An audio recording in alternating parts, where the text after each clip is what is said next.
Hello, welcome.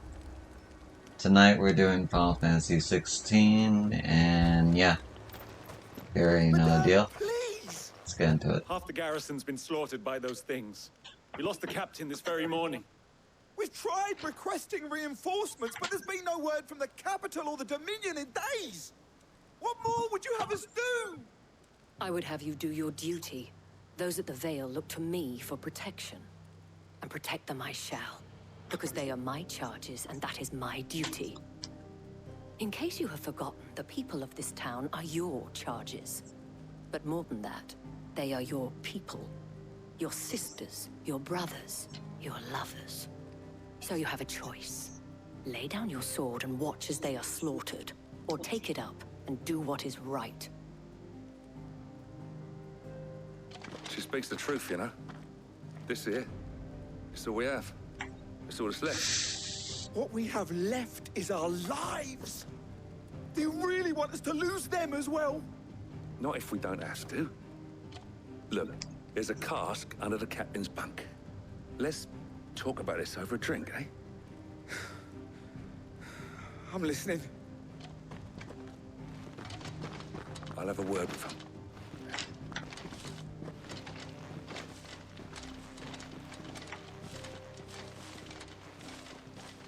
Ah, Clive.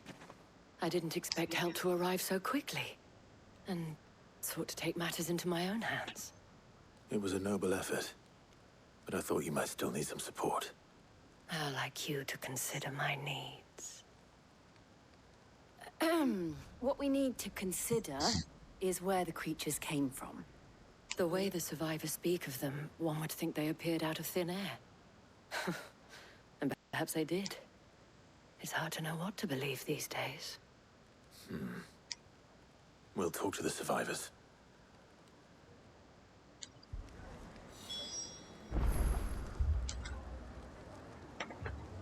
I can't entirely blame the men of the garrison for losing heart.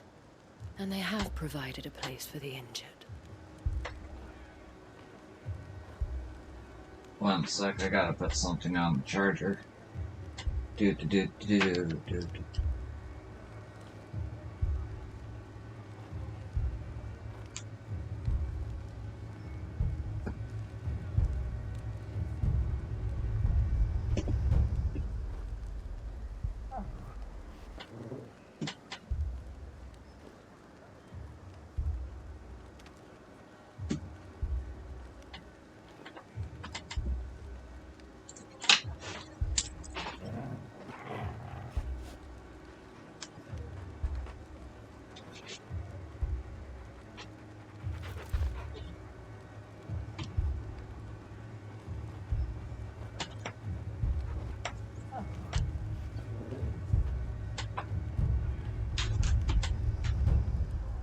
Okay.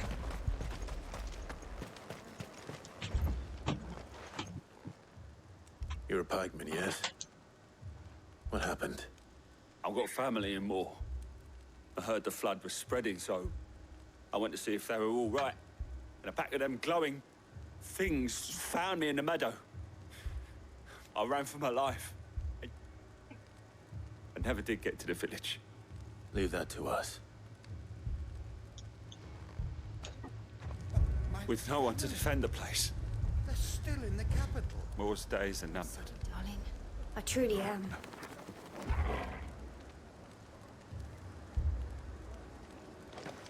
What we do to deserve this?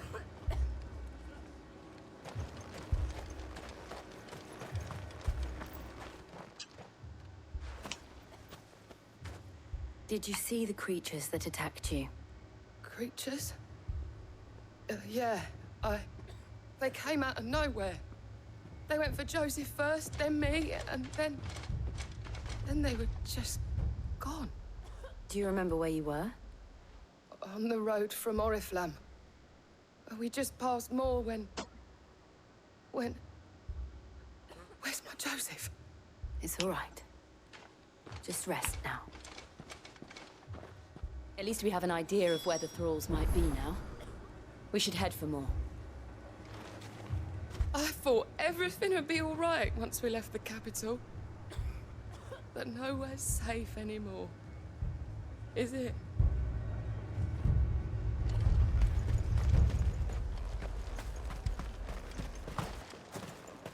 You saw those swords? Assume you have a plan? We need to find out what we're facing. The captain lost his head because he never stopped to use it.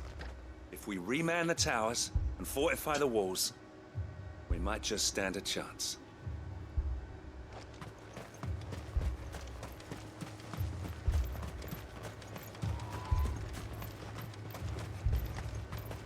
It was all they could do to escape. They just left the bodies there in the flood. Ambrosia won't help me here.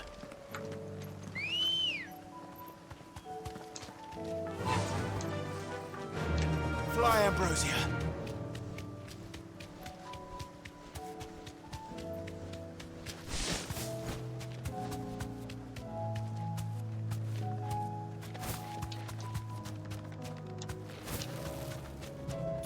Back to the stables, girl. Come on. Run like the wind.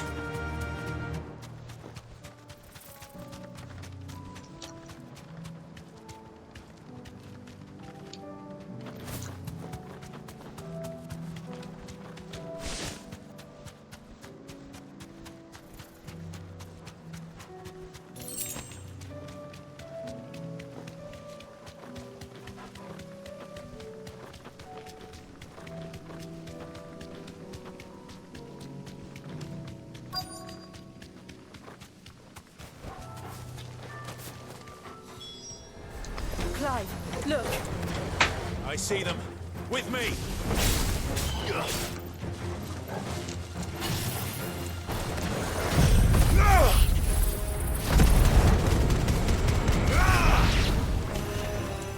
Titan!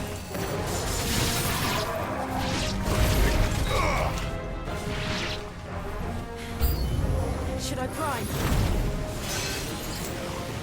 Save your strength.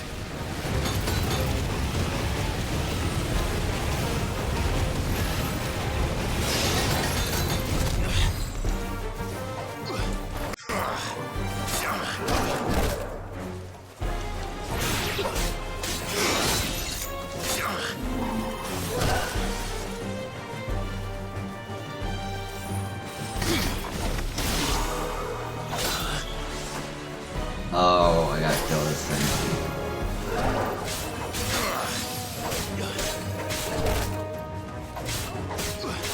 You're finished!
Do you think there are more?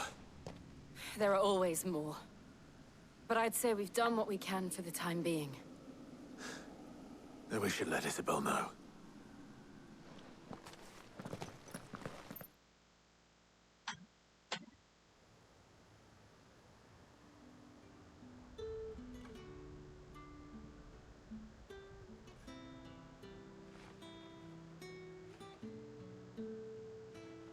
You have the town's thanks. Don't thank us yet. There will be more. Many more. And you'll need to be ready for them. Oh, we shall. Isn't that right, Captain? Yes, milady. The garrison will be ready. Philippe here has convinced most of the men to remain at their posts. For now, at least. Hearing that the Dane would look kindly on any man who committed himself to the task certainly didn't hurt. It's not the most selfless of motives, I'll admit. But whatever it takes, eh?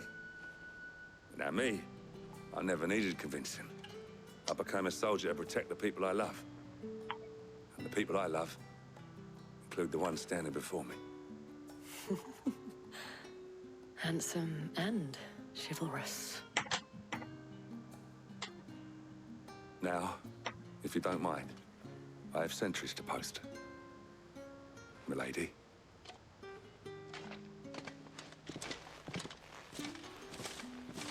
Lest you wonder, I'm not foolish enough to believe that this has solved all of my problems. But it has solved one, and that's one fewer than I had this morning. Thank you again, Clive.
Philippe will make a good captain.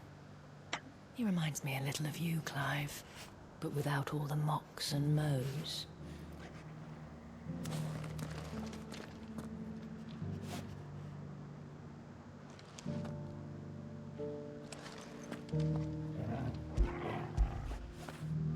Fetch!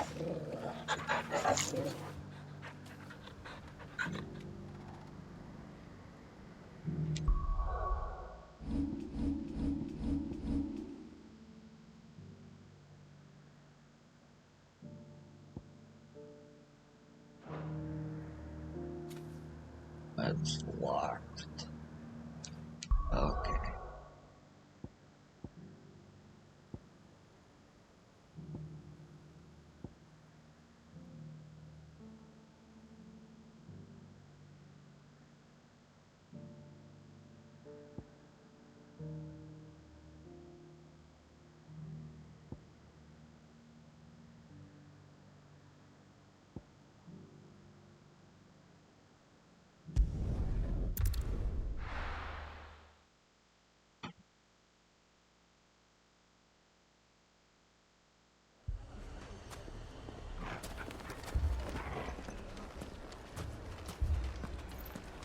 Poor bastard.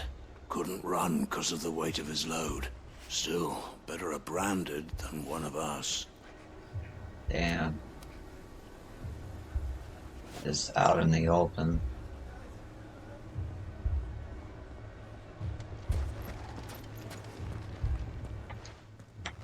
Sid, your new companion appears much more formidable than your uncle. Should I be worried? Ah, you haven't been introduced. Jill, Clive has told me much about you. All lies, I'm sure. Your Stolas said that Dalamil has a bandit problem. Indeed. Although, you're a little late. They left with our food and guild days ago. Any idea where they went? The desert's a big place. Your guess is as good as mine. But the fact is, I have more immediate concerns. What did you say to me? What did you say? Ah, as if by magic. Let's just say we've yet to reach a consensus about how to solve Dalimil's little problem. And at this rate, it won't be the actions of the bandits which prove to be our undoing. It will be our own. Now, I've tried reasoning with the dissenting parties, but even the Desert Hare has limits. Perhaps we could talk to them. What makes you think they'll listen to us? What makes you think they won't? She makes a fair point, Sid. And you won't have wasted much of your precious time if you fail. They're just across the courtyard.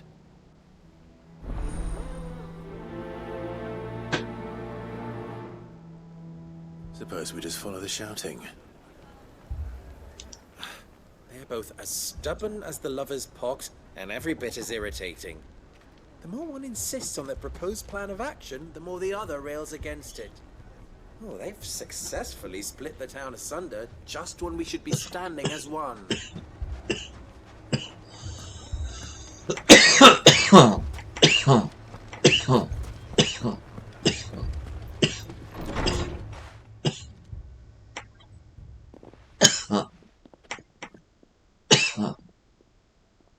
You wouldn't talk like that if it had been your men whose throats were slit.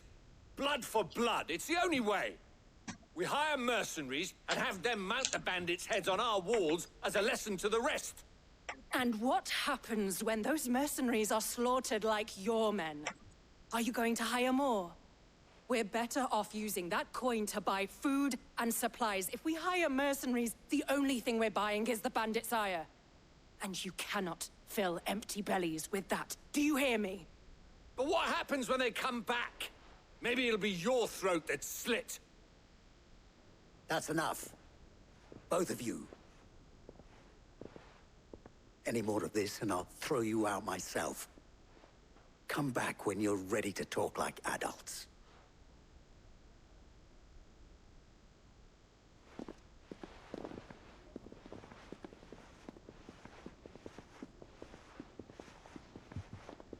Victor.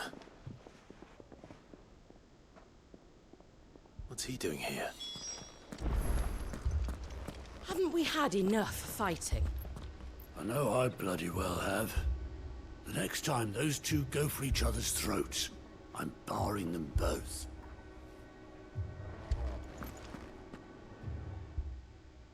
Sid. And Lady Jill. What brings you here? I was about to ask you the same thing. Costness is in chaos, and the markets have all but ceased to operate. The Briar's Kiss here in Dalamil is the only place I can reliably obtain supplies. I was here to do just that when Master Lubor told me of his troubles. He thought I might be able to talk some sense into these fools. But if you're here, I suppose his patience must be waning. Who are those people? Those were the thorns in Lubor's side. And the reason this place might be headed the same way as Costness. It's these accursed skies. The darkness is enough to drive a man to madness. Or an entire city, for that matter. We're still working on the skies. But in the meantime, perhaps we can find a solution to Dalamil's problems. I hope so. For all our sakes.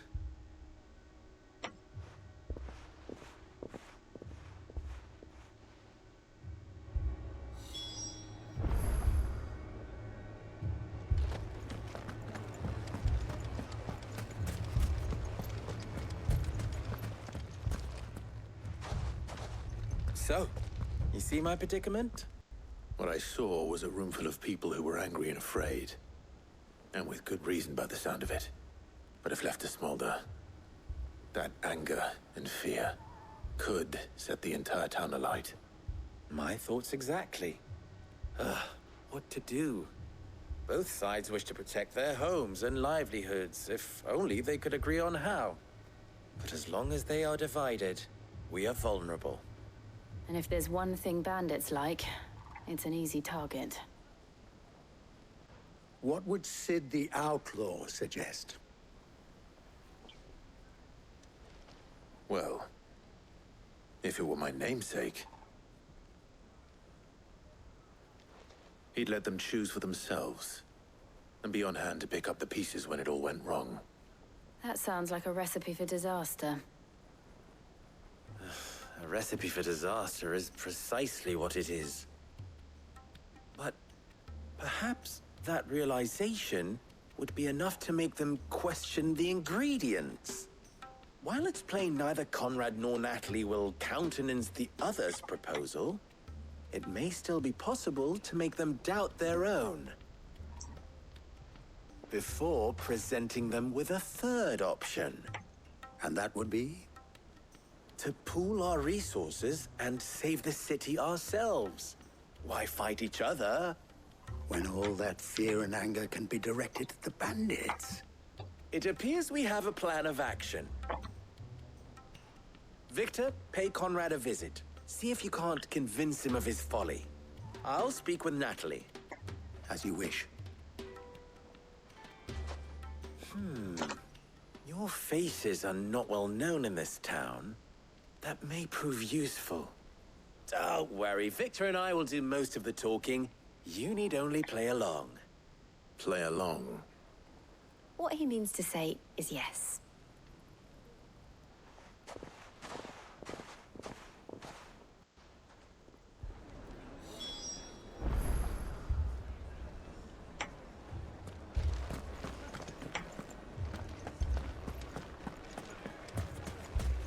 Picture it, Conrad. Your own city guard. With you as captain. Me?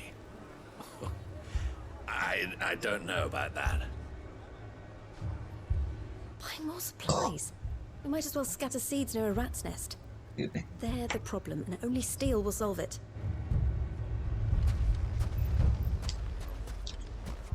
Next thing you know, Natalie'd be offering the bandits bed and board.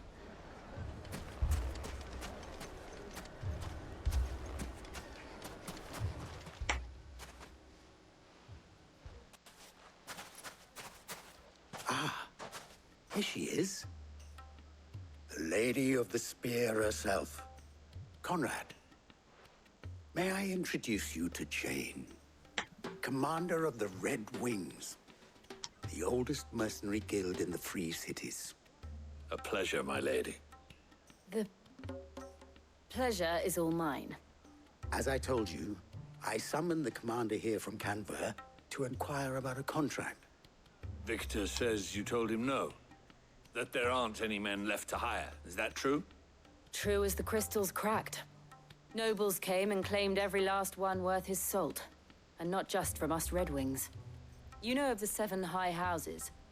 There must be 2 swords assigned each one. Granted, we have a few boys left. If it's boys you're looking for.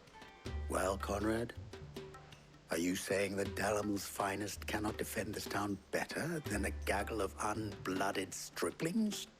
That a band of beardless youths could better avenge the deaths of your brave men than you yourselves? Absolutely not. We'll show those bastards who they're dealing with.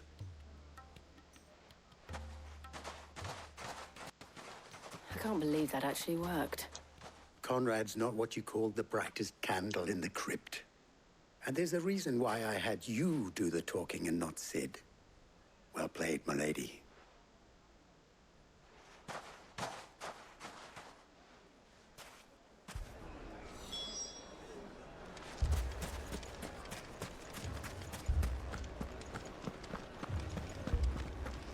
If you're wondering why Dalamil's in such a sorry state, you can blame the bandits.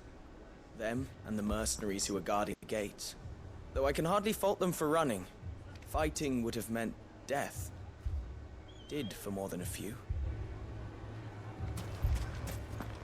My ship! shop? Why would anyone do such a thing?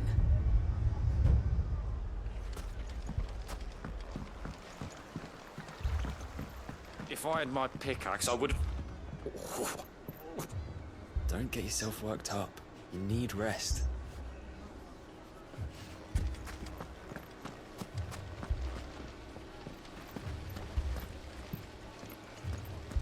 I mean, it may still be possible to buy something, and we may yet be allowed to keep it. Yes, but... I agree with Natalie. We mustn't do anything to provoke them. Never poke a hornet's nest, they say. Conrad's going to get us all killed.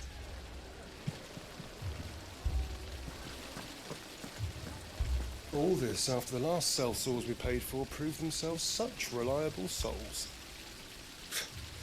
You'd have us throw good gil after bad.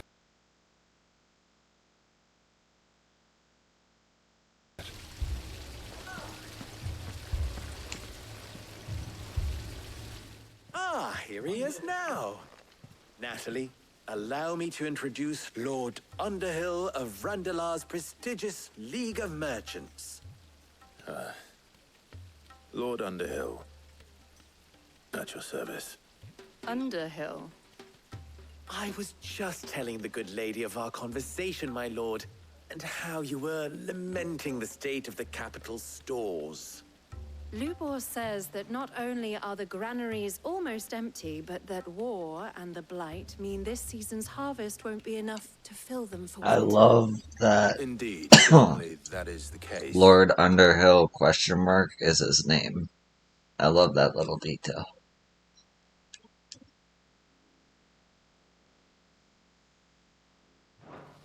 The nobles in the capital are buying up the city's stocks of barley and wine, driving the prices higher than most commoners can afford. It is only a matter of time before the peasants revolt. It is worse than I thought.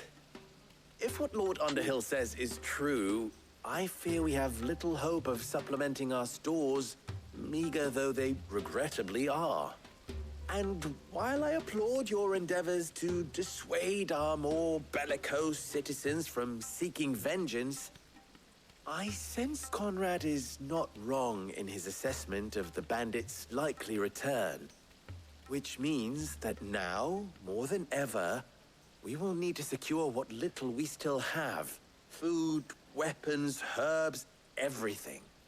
If our humble town is to endure not only this hardship, but those that are certain to follow, we must stand united.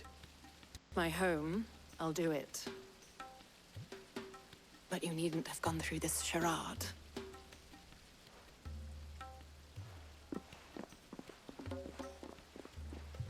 Thank you, Clive.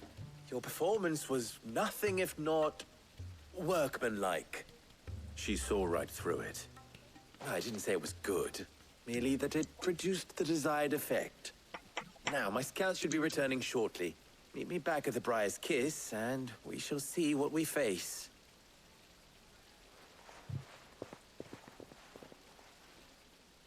I'm not convinced our roles in this ruse were entirely necessary. I don't know. Conrad seemed quite taken with you. But I would not see any unnecessary blood spilt. We need a plan. There's truly no chance for us to restock our supplies. That's it then. We shall have to do this the hard way.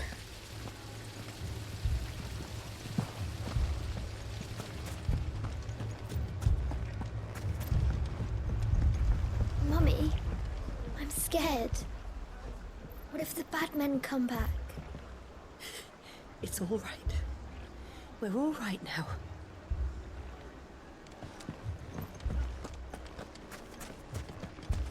Oh, I'm ruined.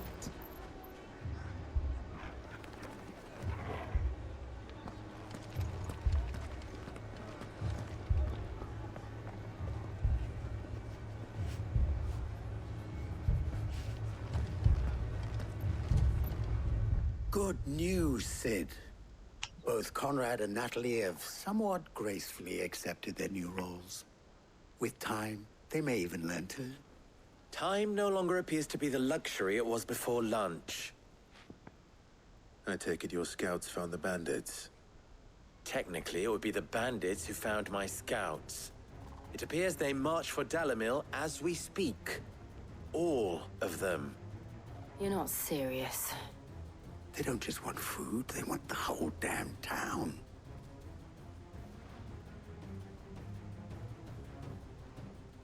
I have a favor to ask.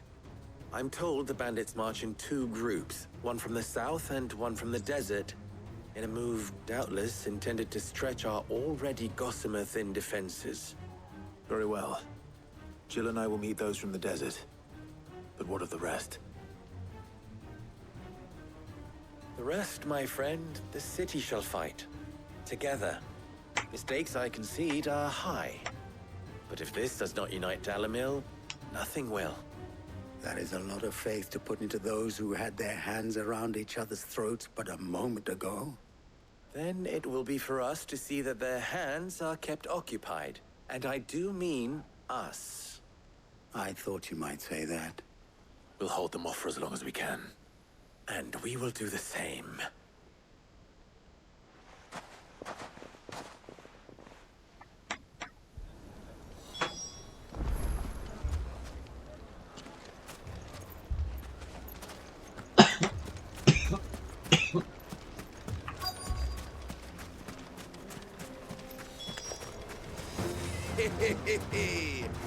The women folk have come to...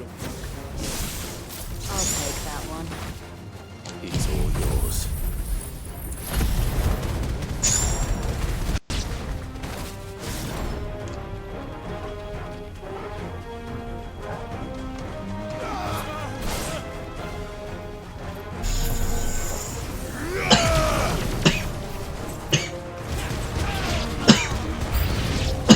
They mean to overwhelm us.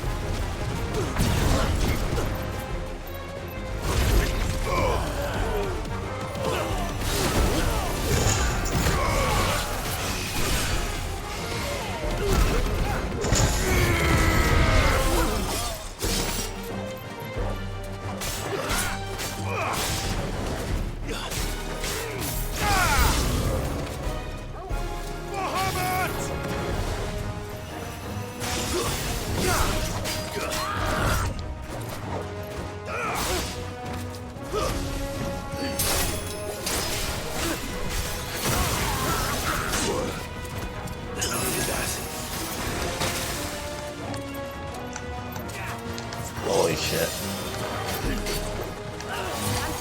There we go.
The townspeople.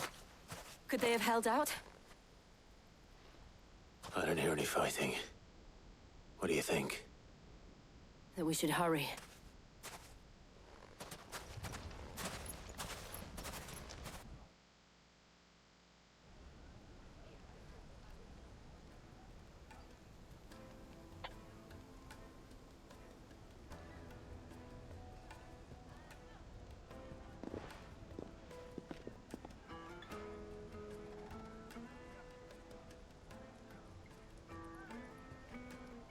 Natalie, I owe you an apology. You did well out there. The inn would have been lost had you not held the line. Without you, there would have been no line to hold. You saved us, Conrad. You saved Dalimil. We all saved Dalimil.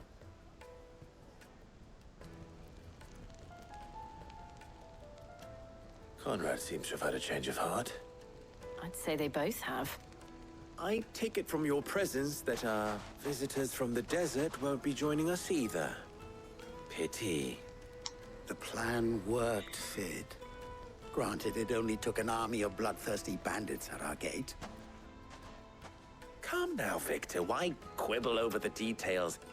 We are united, and that is all that matters. As for you, Sid, you fight considerably better than you act. I'll take that as a compliment.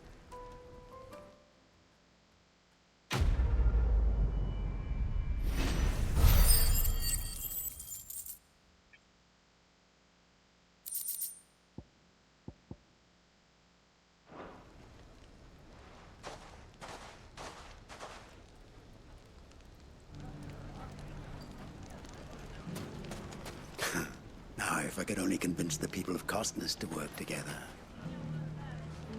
Dalimil will forever be in your debt. But don't go trying to take advantage of that. So, where did you learn to swing a sword like that? In a desert full of ne'er-do-wells, a woman has to learn to look after herself.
Akashic attacked us out of the blue.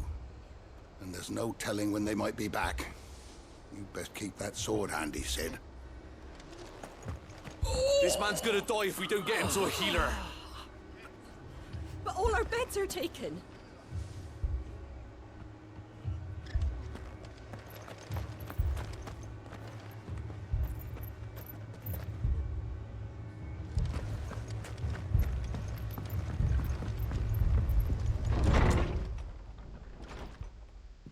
Martha, it's good to see you. And you, Clive. Jill? Otto said you'd been attacked by Akashic. What exactly happened here? Those skies are what happened. Not long after they fell dark, we had our first visit. There were hundreds of them. Tried to storm the hill. Only a handful made it up here, but that was more than enough. The rest are still down there now. And while we have a few willing fighters holding them back, they're sorely outnumbered. What do you think, Clive? That we join the fight? I thought you'd never offer. Now, where I need you is the Fallen Gate. That's where the fighting is fiercest. Let the men know you've come to help. Something tells me they'll be pleased to see you. We're on our way.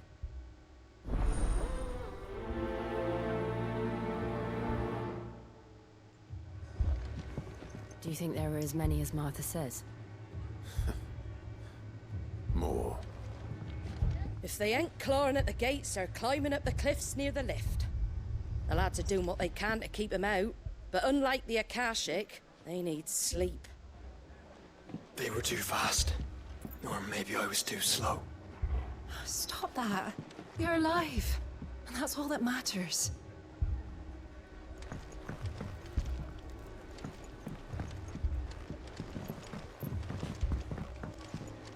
I can't take much more of this.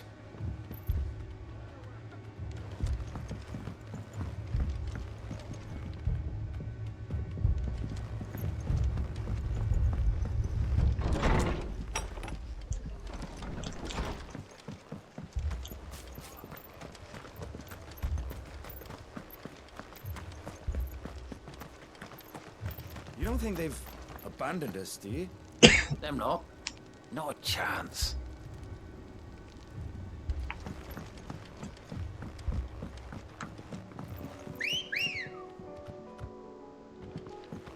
Come on. Yeah!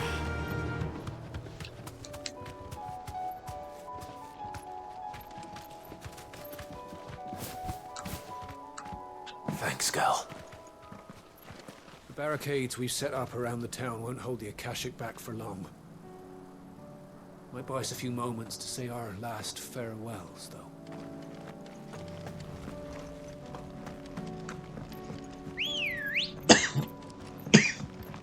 Ready, go?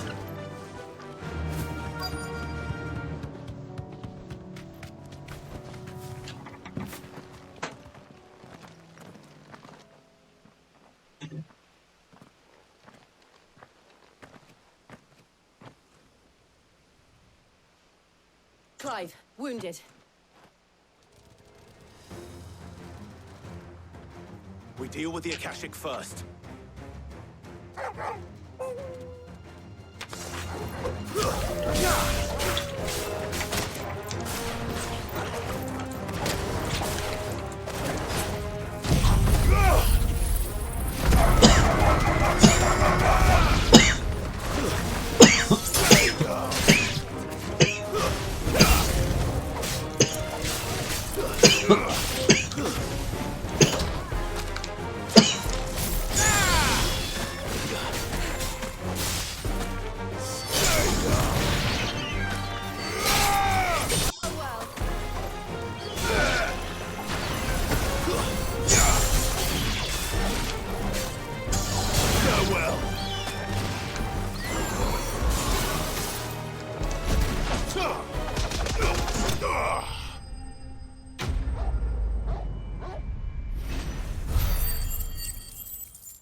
These men don't have the look of hired swords.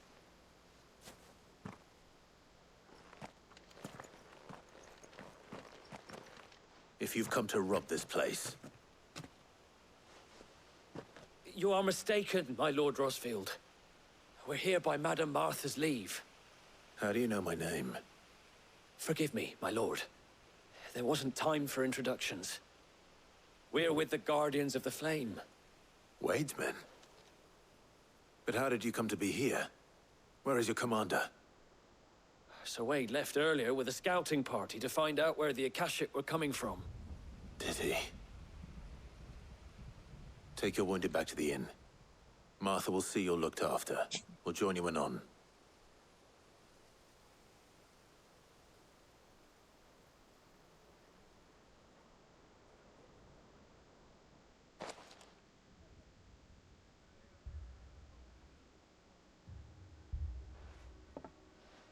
And to think you took them for thieves.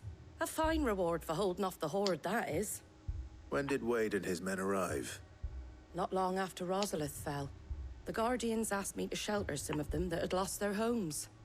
They were making ready to leave just as the skies turned, and we agreed it was best we stuck together. Martha! Trouble! The scouting party's almost at the lift, but they got a pack of Akashic snapping at their heels! And they got wounded with them! They're not gonna make it! Damn it all. We'll worry about them, Martha. You look after everyone here. If any can still fight, send them to the lift. I will.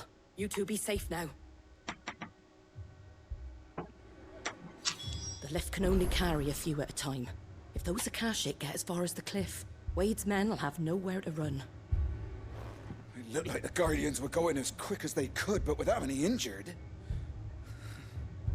They might make it to the cliff. Or they might not.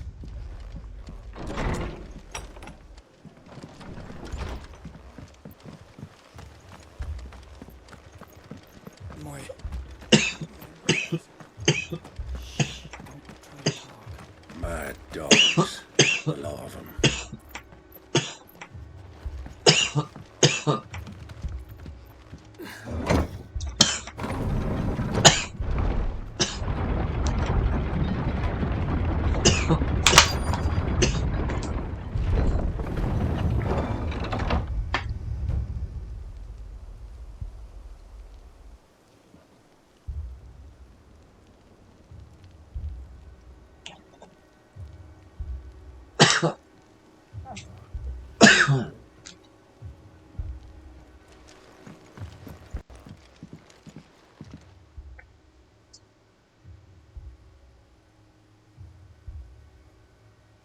Squire, I need you to get those who can still walk up the lift to Martha's.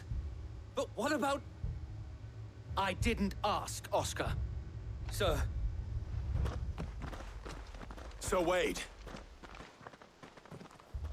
Lord Rosfield. If you aren't a sight for sore eyes. Martha seemed to think you might need some help. And by the looks of it... We thought we could sneak by them. But we didn't know there would be so many. How could we have? Behind you!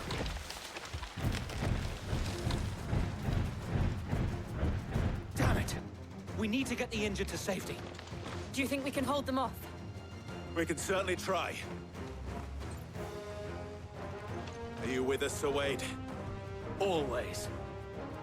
Then let's do our duty.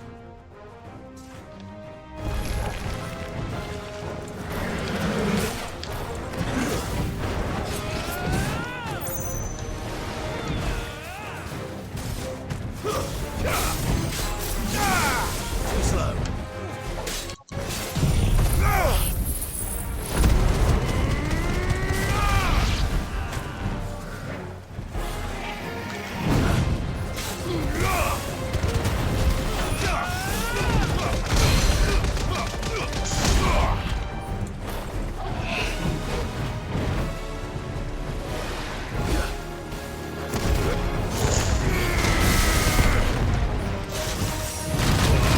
I thought you were staggered.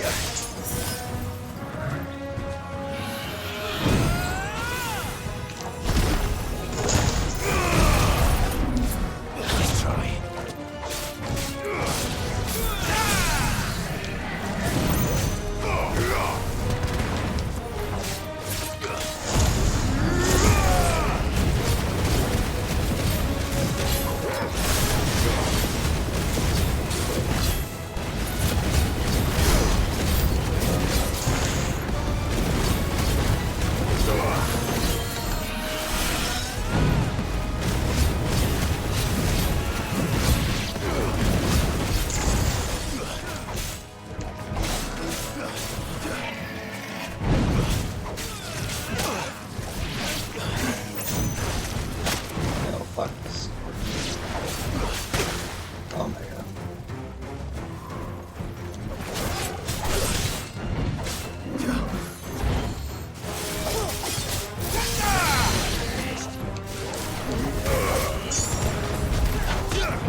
just realized Torgal transforms when I do. That's super cool. Holy shit. Alright, this is a cool game.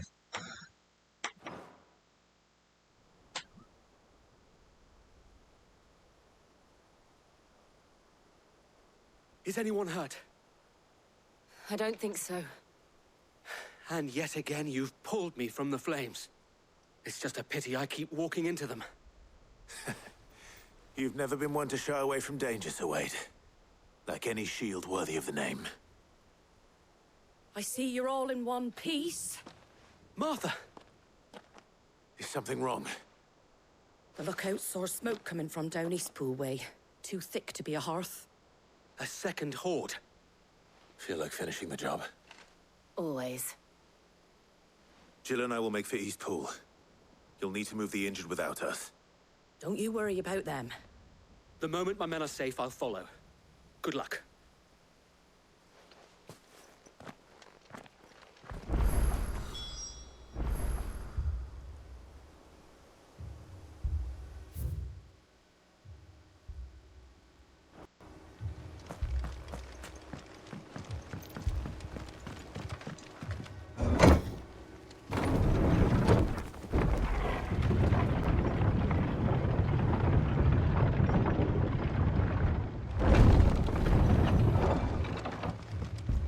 My dogs belong.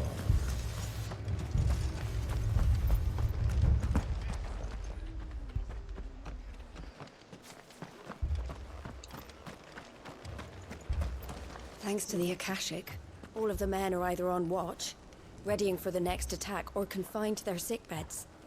All while my bed remains as cold and as empty as those demons' hearts.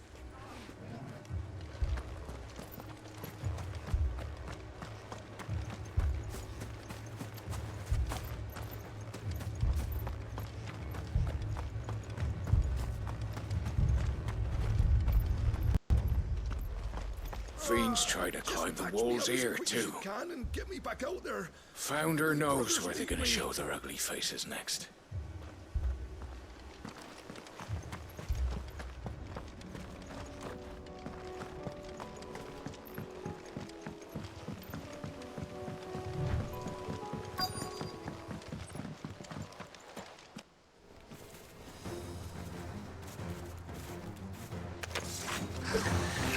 They're headed for the rest. We have to slow them down. Martha and the others won't be ready.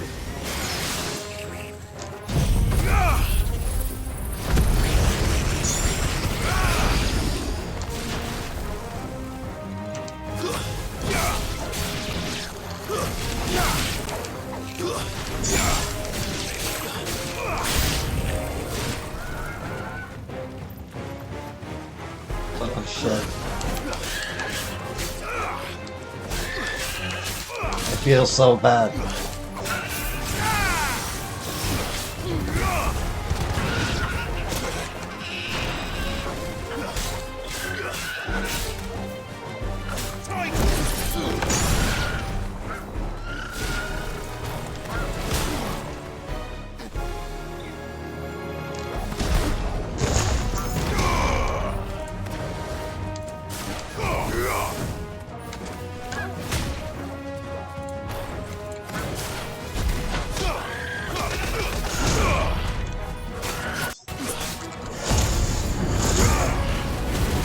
Oh, I guess he doesn't transform.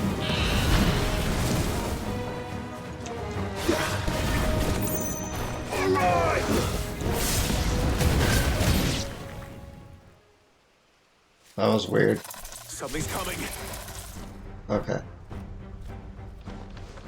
I thought the game broke. Apologies, my lord. Did I miss anything?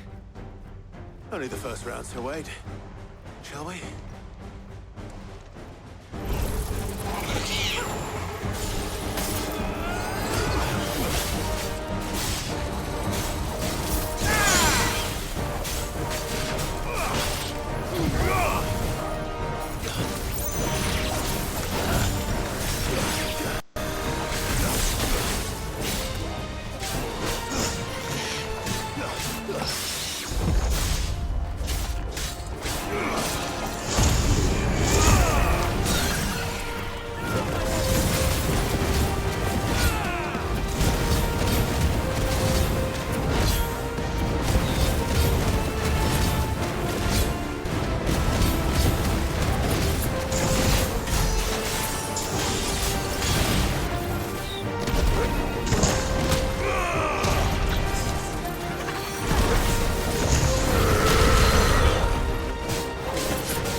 Do you see any more? No. I think that was the last of them. But it won't be long before the next lot arrive. Then we make for Martha's while we can.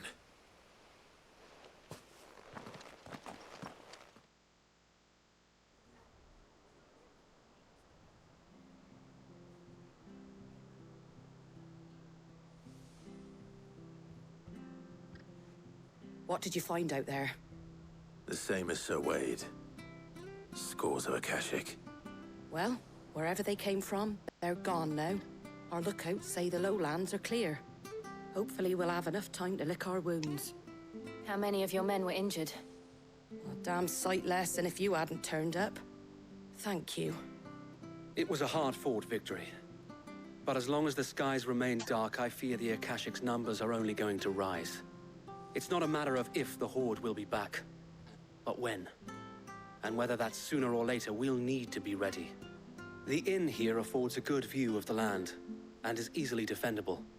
I'd like to make this one of our outposts. What do you say, Martha? You'd have more men to guard the rest.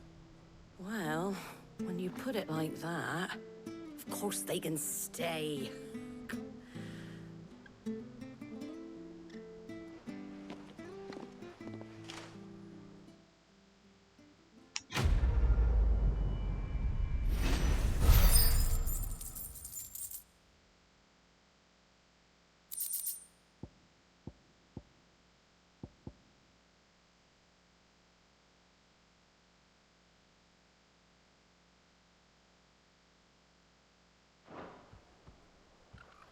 My lord, there's someone I'd like you to meet. Oscar, over here.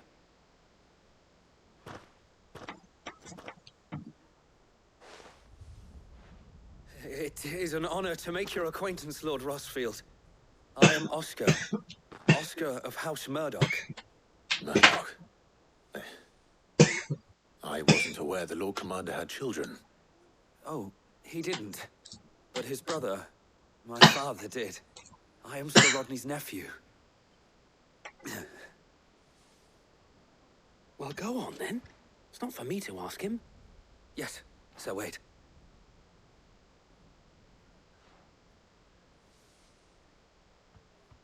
If it please you, my Lord Marquis, might you take me as your squire?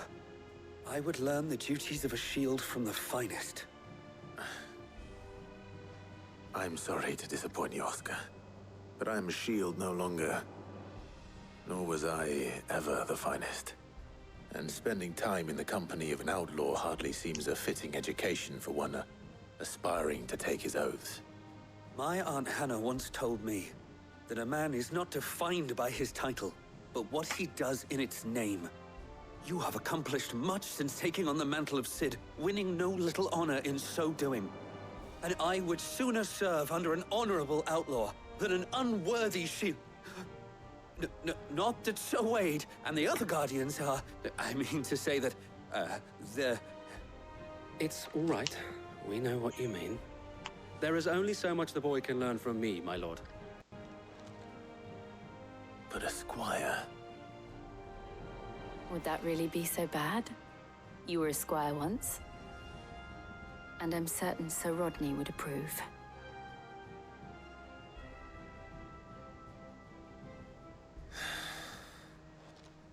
Know that I'll show you as much leniency as your uncle showed me.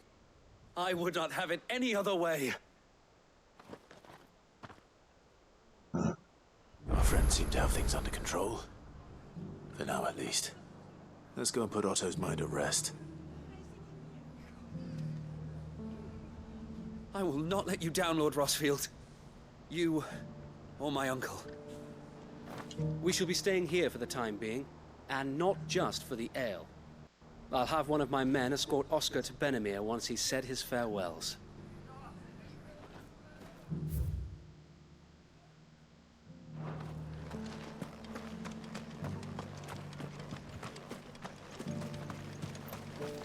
What are you after?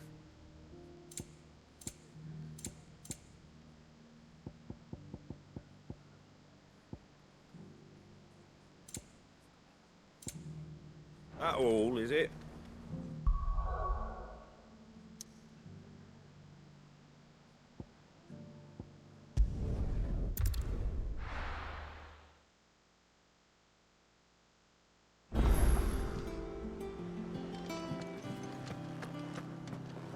I'd be happy to tell Otto everything that happened.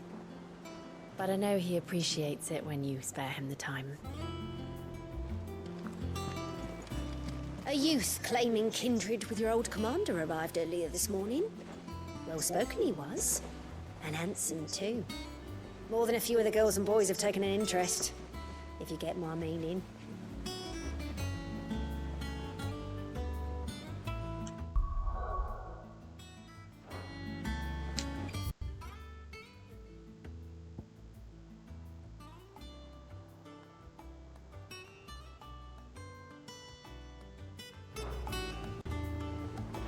Alright, I'm gonna take a quick break.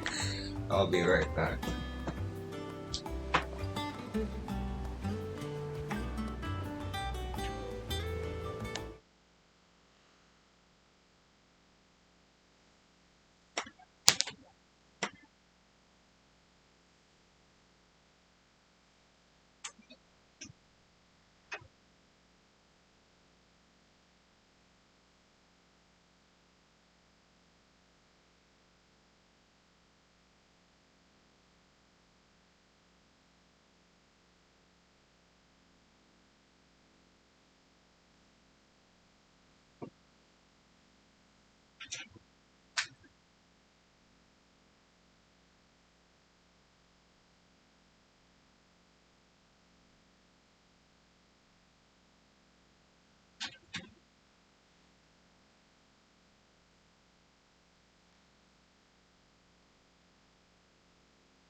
And I'm back.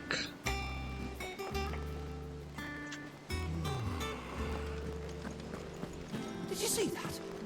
Tell me you saw that. We sent Cursebreakers to Martha's Rest, Dalamil, and Northreach. Hopefully they can help maintain the peace. Or at least a semblance of it. Cole told us everything that happened. It's a bit of a worry that both the Republican and Imperial armies are in disarray. But it was good to hear that the people stood their ground. How may I help you today, Clive? Here you are. Come again. I may have more for you. Was wondering when you turn up. Had owls from all our friends thanking you for your timely intervention. How is it you always manage to arrive at just the right moment? Luck, I suppose. Any word on the rest of the realm? Let's see. Storm's still crying out for mother crystals. The nations are still in chaos. And the skies are still the colour of a kick in the kidneys 2 days on. So... Right. Clive, we knew this was going to happen. Well, not the bleeding skies part, but you take my point. Now's not the time to second-guess yourself. Now's the time to visit the infirmary. Talia says your brother's awake. Thank you, Otto.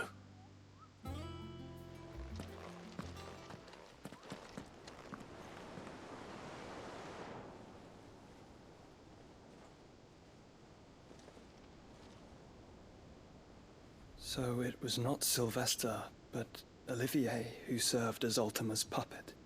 And when Dion learned of this, he sought to slay the fiend.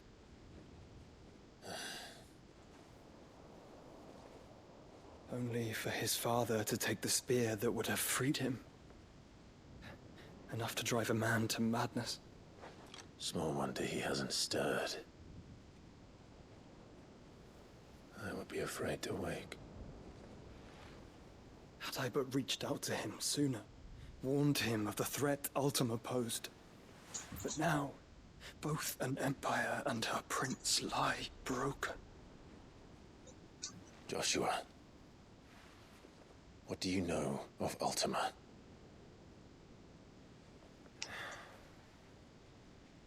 Very little, I'm afraid.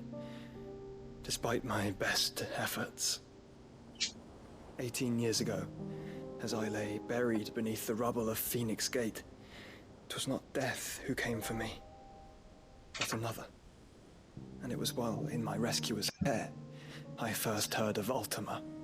I've been chasing his shadow ever since.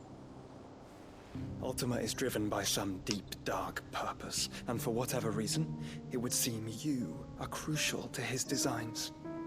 He will stop at nothing to have you, even if that means toppling an empire. But why me? What possible use could I be to such a creature? That is one of many answers that have eluded me. Yet, I am certain of this. It is not mere chance. You were chosen for a reason. All dominants carry within them the might of an icon. Nigh limitless power that is at once acutely limited. I wield fire, and only fire. And I only ice. 8 wardens for 8 elements. But you, Clive. You are different. You're special. Your abilities begin with the flames of Ifrit. But they do not end there. The fact Ifrit can even exist goes against everything we thought once. Perhaps Ultima has been waiting for one such as you, whose potential is truly limitless. I've encountered that thing several times now. If it or he, as you say, needs me, why hasn't he claimed me as he did the boy? Were I to hazard a guess, I'd say the two of you are somehow incompatible. His mind's not properly attuned to your body. His mind? Mind, awareness, spirit, call it what you wish. But I believe Ultima to be an embodiment of the concept. Is why I struggle and fail to contain him here inside me. I'm sorry. Inside you? With every setting sun, I feel my strength wane. And though the Phoenix's flames mend the prison I have made for Ultima, they do so at a cost. We must find a means to bring an end to him before I meet my own. What were you thinking? It was that or let him take Clive. And I've always had a soft spot for my brother. But that doesn't mean you should sacrifice yourself to save me.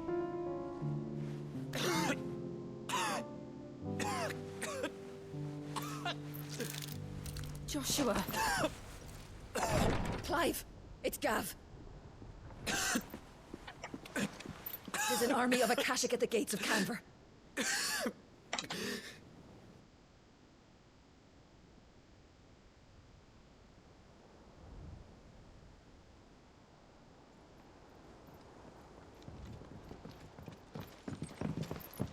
Well, what's the short of it?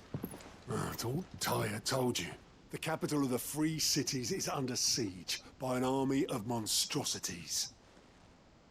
The city guard are doing their best to stem the tide, but numbers ain't on their side. What of Lord Byron and Mid? Were they able to escape? No, but they're all right for now. They're hiding with Gav at midship. We have to get them out of there. And we shall. Otto, prepare a Stolas. Tell Gav to stay exactly where he is. Understood. Vivian, what's the swiftest route to the Free Cities? That sounds like a question for the map. Look here. This road, through Tabor, should provide the least trouble. Good. What a coincidence. Tabor is exactly where I'm bound. Joshua, bed is where you should be bound. You don't think I told him the exact same thing? Were Tyre not such a talented healer, I would surely have been inclined to agree. But, thanks to her ministrations, I feel I may safely rejoin my attendant, who was to wait for me in Tabor if we became separated. All right, we travel together. Clive! If he stays close to me, he'll be fine. Thank you, brother. I'll look after him.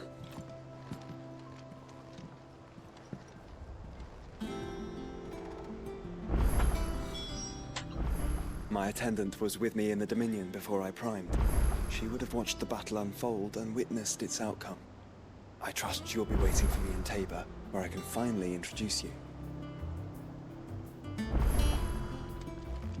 You know how I feel about this, but your brother's stubbornness knows no bounds. I'm starting to think it runs in the family.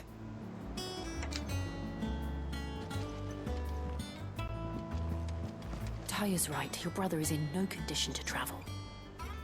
That's all I'll say on the matter. It's Mid, Gav, and your uncle we should be thinking about now.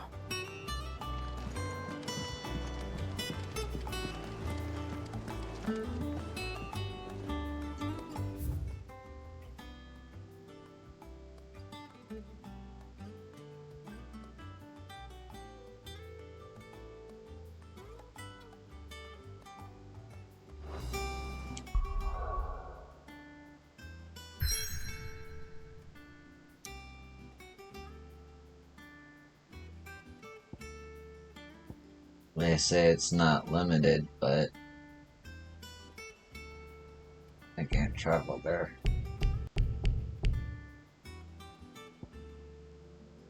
It's gatekeeping side quests. I never encountered such a thing.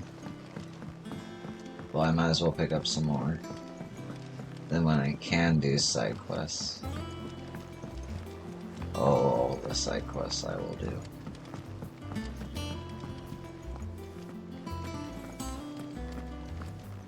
Seems the hideaway's lost its Blasted book! appetite. With the skies as they are? Here, you put me in this situation, Clive. You can bloody well get me out of it. I need a hand with a recipe. Are you sure it's me you're looking for? I'm not much of a cook. I'm all the cook will be needing, thank you very much. What I want from you is a little of your time, right? Oh, and perhaps your sword. You remember Ivan's stew, right? Well, despite the look of the thing, and that awful stench, people wolf it down. So I thought I'd try making one of these supposed masterpieces myself. Had a peek at the book and gave it a go, but, well... It wasn't as straightforward as you'd hoped. Ivan had the same problem. Yeah, but this is my blooming kitchen, and I will not be outdone. So if you don't want to be seen as playing favourites, I suggest you lend me a hand. I've never been one to play favourites, Molly. And I would be only too happy to lend you a hand. So, what's on the menu this time? A fried mortress of skyworm. That's one heck of a name, innit? Recipe seemed easy enough to an old hand like myself. Thought I'd followed it to a T.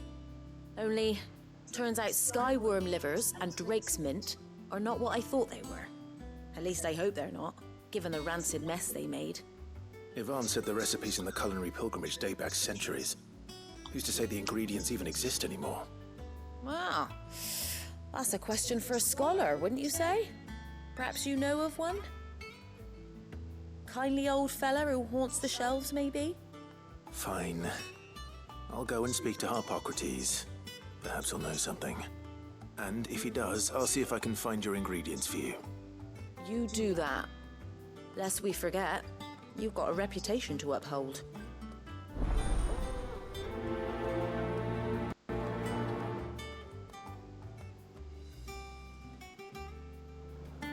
I thought I had it all worked out, but I'm buggered if I know where to find skyworm livers and drake's mint. Best hope everyone's favourite know-it-all can help us, eh?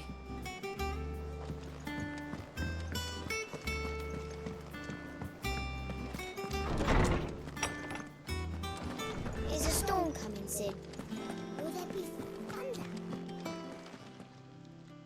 Lawsman Harpocrates. I've come to pick your brain if you don't mind. It's about the book you lent Ivan. Ah, Valisthea, A Culinary Pilgrimage, a classic. One of my favorites, in fact. The young man did a wonderful job with the Chance's stew. I do hope we shall be able to sample more such marvels in due course. That's actually why I'm here. I don't suppose you know where I might find skyworm livers and drake's mint. Ah, so the fabled Sandbrequois delicacy is next on the menu. Delightful. The descriptions of fried mortress never fail to make my mouth water. Now, skyworm is a somewhat antiquated name for the wyvern, their ground livers being the paste from which the mortress is made. Dragon livers. How very Sandbrequois. One would have thought the disciples of Bahamut would have a touch more reverence for their icon's brethren, but apparently not. I believe the specific dragon the recipe demands is the blueback wyvern, said to be the very color of the sea beside which it resides. So we know where to look for our liver. But what about the drake's mint? Saint's bonnet in contemporary parlance, a herb which grows along the North Reach coast. I gather that one can locate the cheerful yellow flowers by their heady scent alone, so I'm sure you'll have no trouble finding them. I may add that people once believed game was best served with the flora that sustained it in life, in which regard fried mortress of skyworm is undoubtedly a typical dish of the time. Meaning that if I find one, I find the other. To Northreach, then. Best of luck, Clive. And do save me a bite once the dish is complete.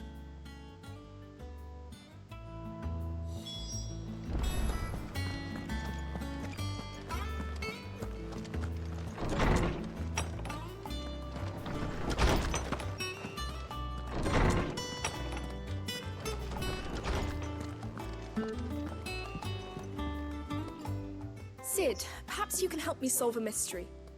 I can certainly try. Who's gone missing this time? It's not who, but what. Mid scales, the ones she made for her workshop. I borrowed them to teach the little ones about weight, and shortly after the lesson, well, they vanished. My first thought was that they'd taken them off somewhere to play, but when I asked, they swore they had nothing to do with their having disappeared. Which almost certainly means they had everything to do with it. Perhaps a visit from Sid will jog their memories. I think it just might. Thank you. I don't like to imagine that my pupils would lie to me. But if they have, I'll have no choice but to discipline them accordingly. They were in the atrium when I last saw them. As always.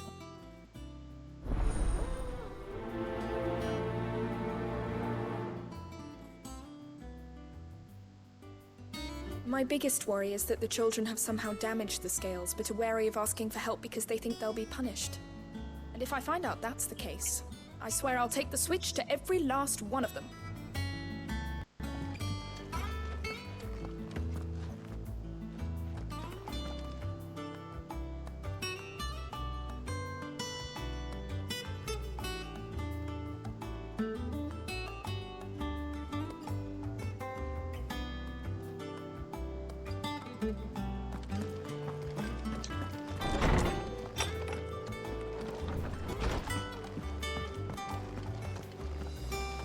Seems the hideaway's lost its appetite. Can you blame them, with disguise as they are?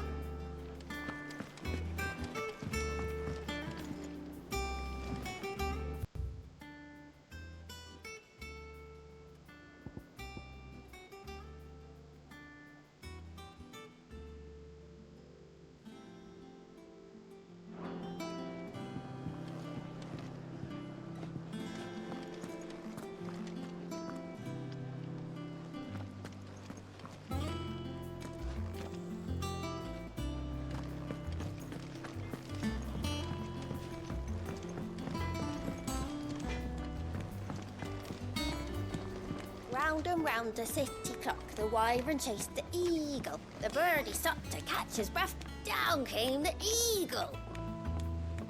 This is good. This work. What am I gonna do?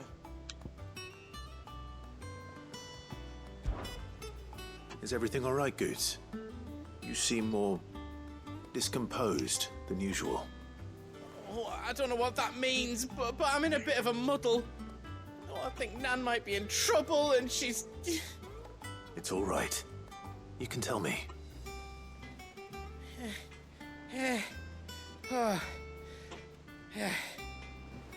There was a trader came by.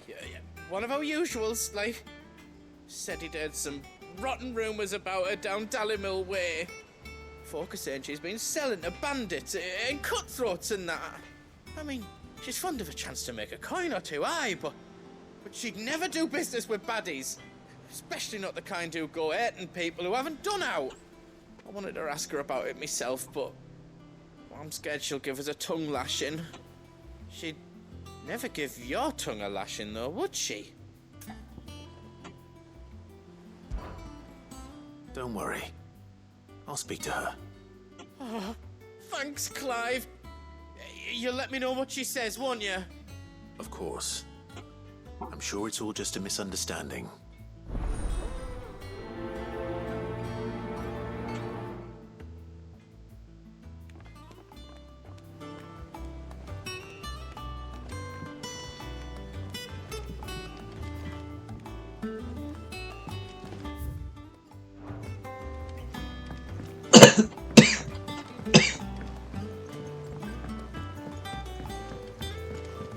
I heard the Emperor was impaled on his own son's spear.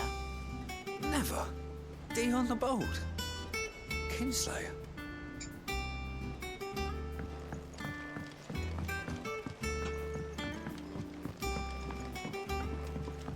We're all gonna die! You hear me? The Akashic are coming and they won't stop until they've slaughtered every single one of us! How do you suppose they'll manage that? You ever seen one of the blue bastards swim? Oh, that's weird. Still talking. What do you Anyway. reckon we should do? I say we should just tell Miss Shirley. You'll get us all straight. I'm telling you, I can fix them. I wonder if they did it. Fuck.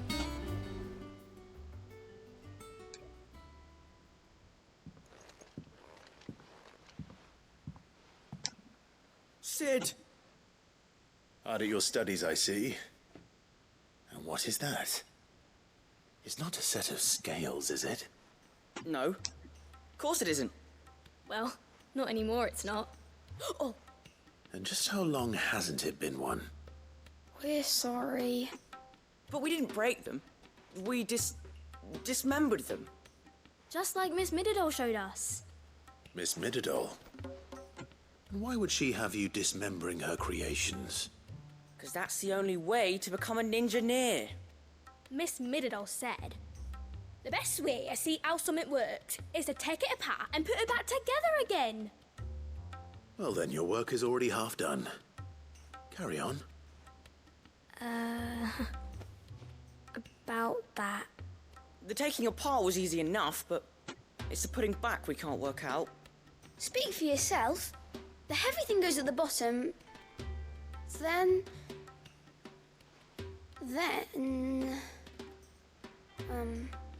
You three need to learn to take responsibility for your actions. So let's have a look at these parts with fresh eyes, shall we?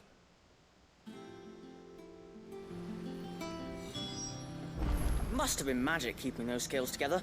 It's the only explanation. All right.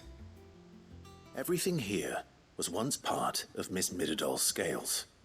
Every piece has its own role to play, and each is just as important as the others. If even one of them is missing, the scales won't work. So let's think about what those roles might be. You already know one of the pieces, the body. Its role is to support everything else. But what of the others?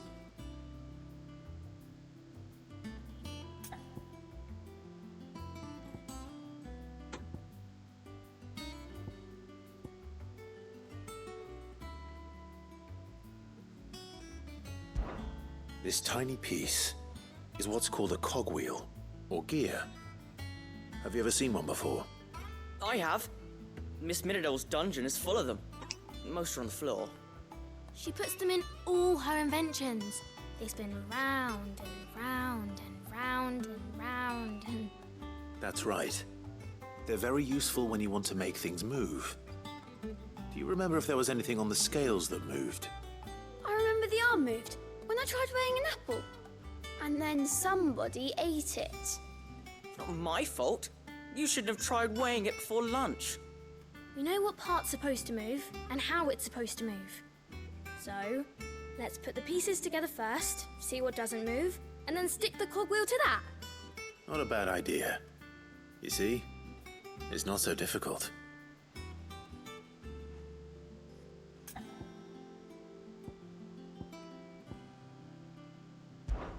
These round parts are called the pans. You all know what a pan is, don't you? I do. Molly uses them in the kitchens to fry bangers. But these aren't for frying bangers, you idiot. They're for weighing stuff. But what if I wanted to weigh goods? I don't think he'd fit on that little thing. Probably not. What are the chains for? Holding the pans up? Well spotted. Which means something must hold the chains up in turn.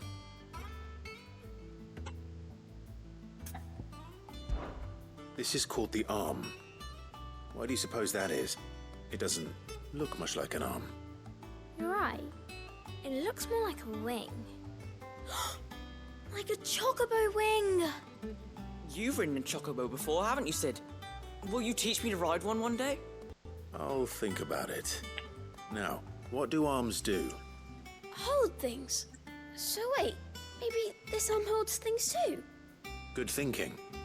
You're on the right track. So, now that we've taken stock of the parts and learned what they do, what do you think? I think we've got it. Then here's what we'll do. You tell me what goes where, and I'll put the scales together. Well, obviously you need to start with the body. All the other pieces fit onto it, don't they? And the arms go on the body, just like real arms. Or wings, if you're a chocobo. And then the arms hold the pans by the chains. Very good. Let's see if that works. Ah, all finished.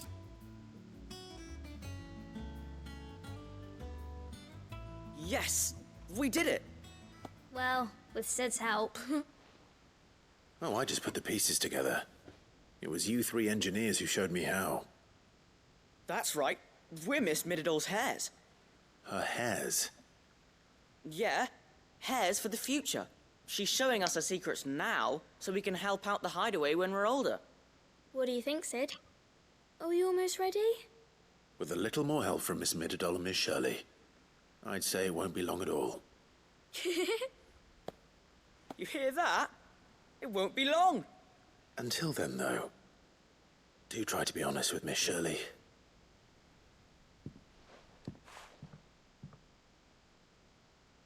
Hey, look! We never used the cogwheel. You don't think Sid forgot about it, do you?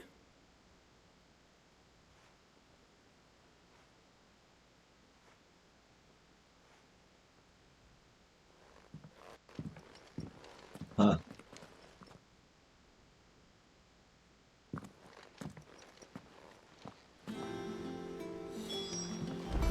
Didn't happen to forget anything, did you, Sid? Oh, shit. Oh. Well. Okay.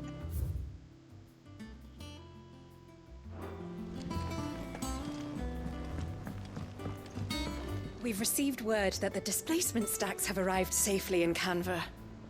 The rest is up to Mid.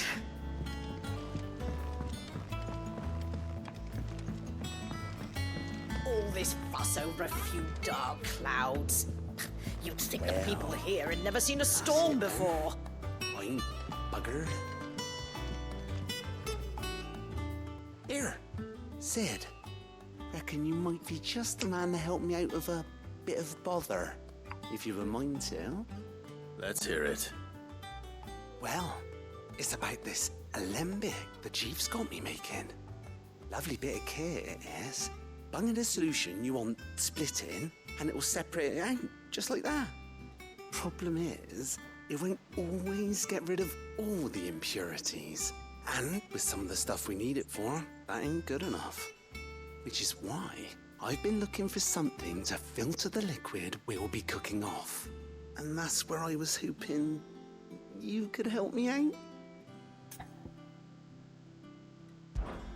I imagine Ty could get some use out of this alembic too. Distilling medicines and the like. All right. Why not? Proper job! So what exactly do you need for this filter? Nothing but bomb ash'll do, says the chief. Gave me a sample she'd obtained from the university stores. Couldn't believe my eyes. You pour the blackest blight water through it, and it comes out clear as a mountain stream. So, I did a bit of reading about where I might be able to get hold of some. And do you know what I found out? It's only the blimmin' bones of a bomb king. They leave them behind when they die, see? I take it that's where I come in. If you wouldn't mind. I saw a billet on the hunt board for one just the other day. Would have gone myself, but, well, fighting dirty great balls of flame ain't exactly my forte. You, on the other hand... All right. I'll see what I can do. Thank you kindly. And good hunting, eh? Weird science. I've tried to find a supplier for this stuff, but it's rare as Chocobo's teeth. Either someone brings down a Bond King and picks up the ash, or... I don't know. We wait for one to snuff it of old age.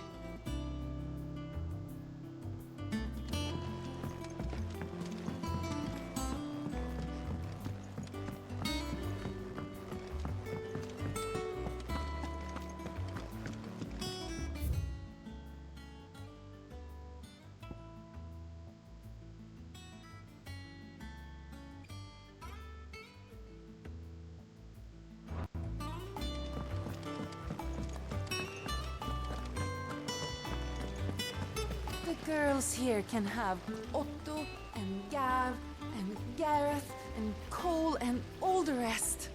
My heart beats for another. Now, if only Lady Taya would let me into the infirmary to see him.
Is a storm coming, Sid? Will there be fun?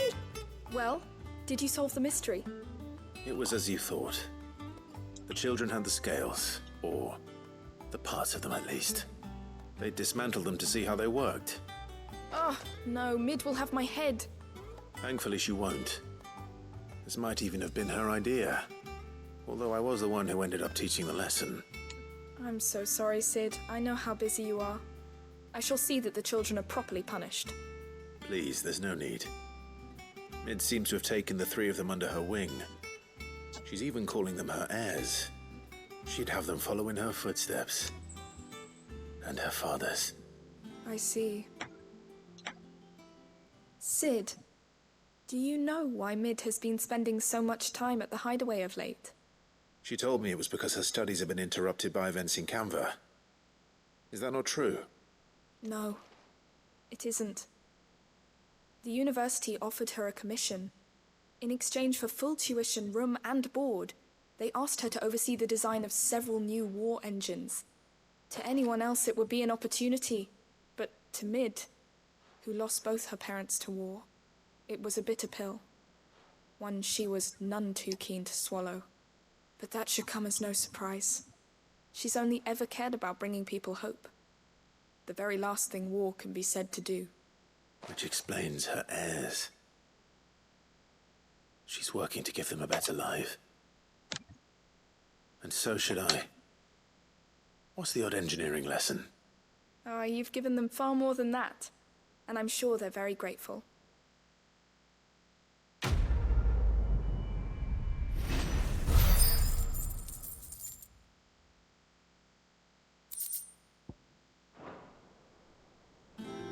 If Mid is teaching my pupils her secrets, I suppose I should brush up on some of them myself.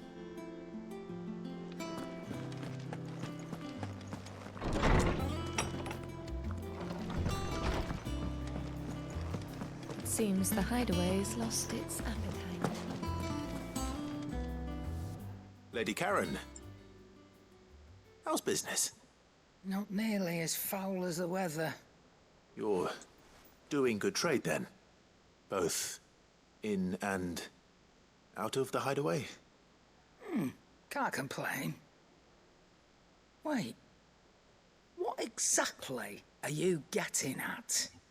Not once in 5 long years do you pay my affairs half a care, but here you are today, raking me over the coals like a bloody popoto? Just asking. Out of interest. All right. I'm here because I was told that certain rumors have been circulating. About you selling weapons to brigands. Oh, are you? And who was it who knows me so well as to tell tales of my evil exploits? I didn't exactly hear firsthand. All I know is that someone in Dalimil has been spreading word to that effect. And what? You believe it? You think I'm profiting off the blood of innocents, do you?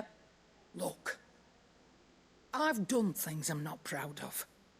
Might be there were a time when I turned a blind eye to the wretchedness of the world so I could line my pocket. But that woman is no more. And you'd know that if you'd ever paid the slightest bit of notice. You're right, Lady Karen. I apologize. It was wrong of me to doubt you. Aye, it was. Now, I reckon you've got better things to do than pointing your do-gooding finger at a poor old woman. Of course. Good day.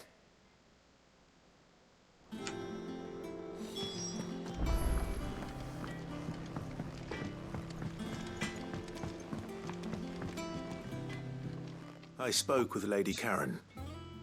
What did she say?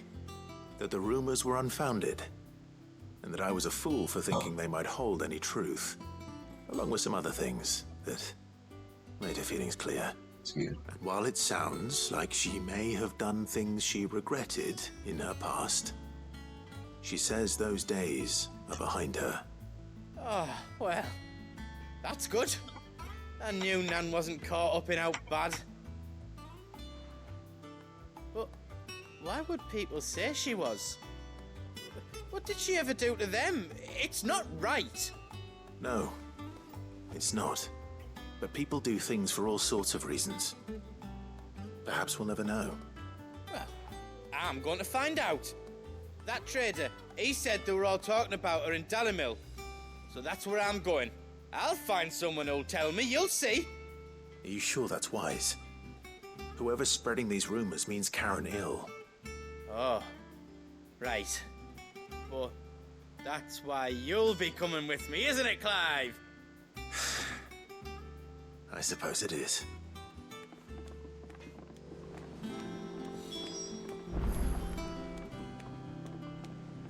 I'll find out who's been making up lies about poor Nan, and when I do, I don't know what I'll do, but it won't be pretty.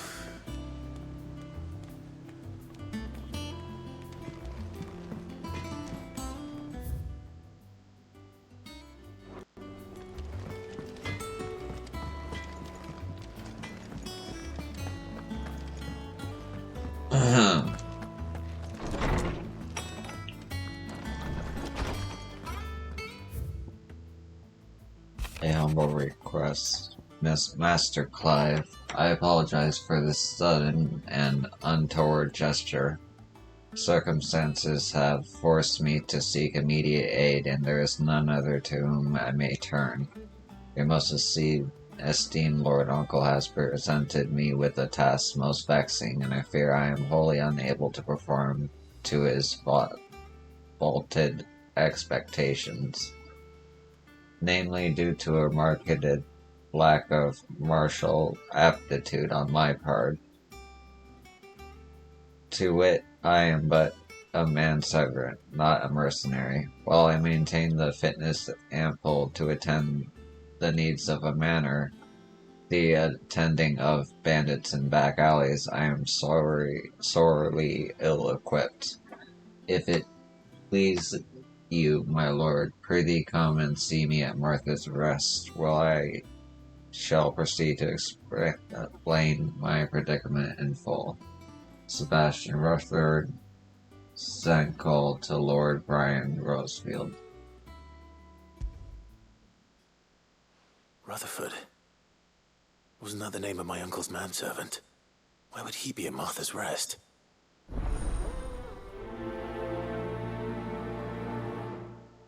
Get all the quests. Yeah. Okay.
Yeah.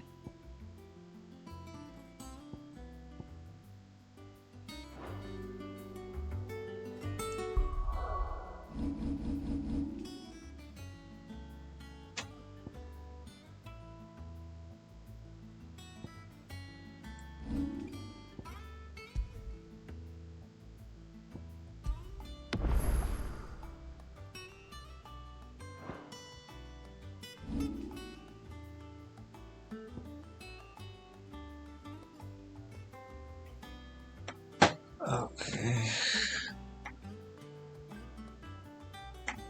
I'll be right back.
Okay, I'm back.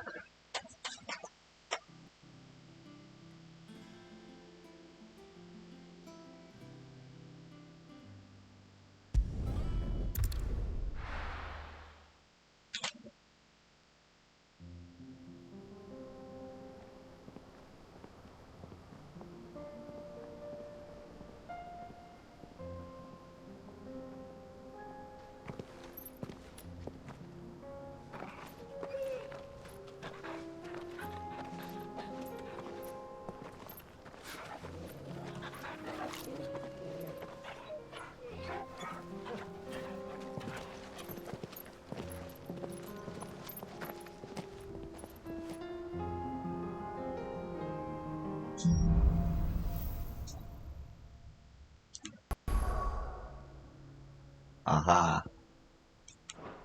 Enjoying this, are you? Gav and the others could be in danger as we speak. You're right. I'm sorry. Yote is a fine scout. If Kandor was attacked, she will already have begun gathering information. Tabor isn't far. We should pick up the pace.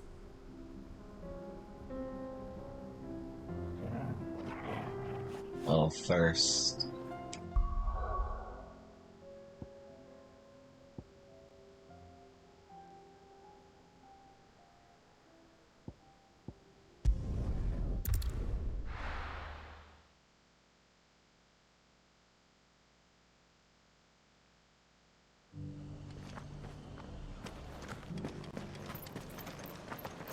all these side quests I must do.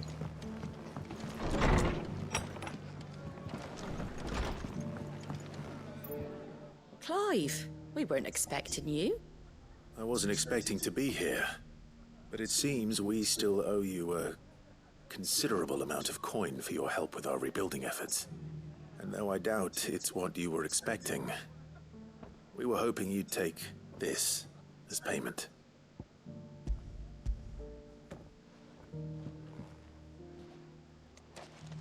A star ruby? I can't accept this. It's worth at least twice what you owe me. More if you can find yourself the right buyer. Think of the difference as interest. Interest? If word got out I charged that much, no one would ever borrow from me again. Anyway, why are you the one here asking me about this? I'd have expected Otto. Bit much sending the Lord Marquis out to settle your debts, isn't it? The old goat working himself to death again? Something like that. Most days I think he's the only reason the hideaway's still standing. Same as always, eh? Back when the place was nothing but a twinkle in the eye of a recently retired Lord Commander, word is he was the first one Sid reached out to. Probably knew that without his strong arm and level head, the idea would never get off the ground. Sid may have been the face of the hideaway, but Otto's always been the backbone. And when Sid passed away, we were all worried that would be the end of it. That Otto would just give up. His death was hard on everyone. But it must have hit Otto hardest of all. But he didn't give up, did he? Quite the opposite, in fact. If I recall, he was the one who nominated you as Sid's replacement, and rallied the rest around you. I reckon what he saw in Sid, he saw in you too. And don't we all? Doesn't hurt that you're half as stubborn and twice as handsome, neither. That, and you keep good company. I suppose I do.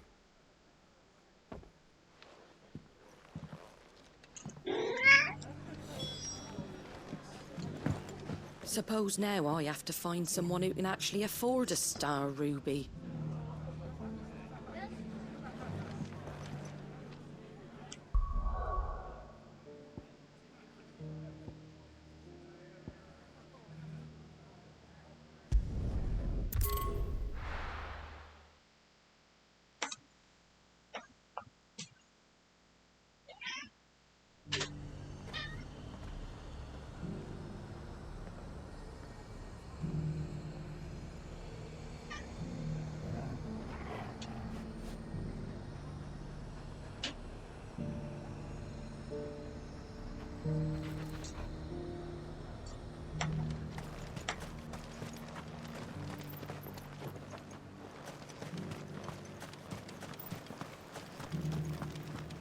There were ghosts at the gates not days ago, and now you'd have us believe they're just gone.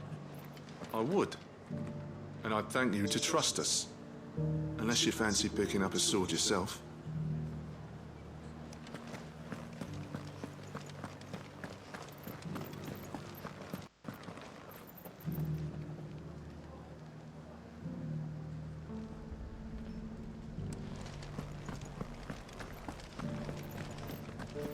Those things I said before about not being able to fight. You didn't mean them. I know. That's not the man you are. The man I love. I knew it. Okay. That's cool. This game is very... bi-friendly, I would say. Milady, I come bearing gifts. Friendly. Gifts? Whatever is the occasion.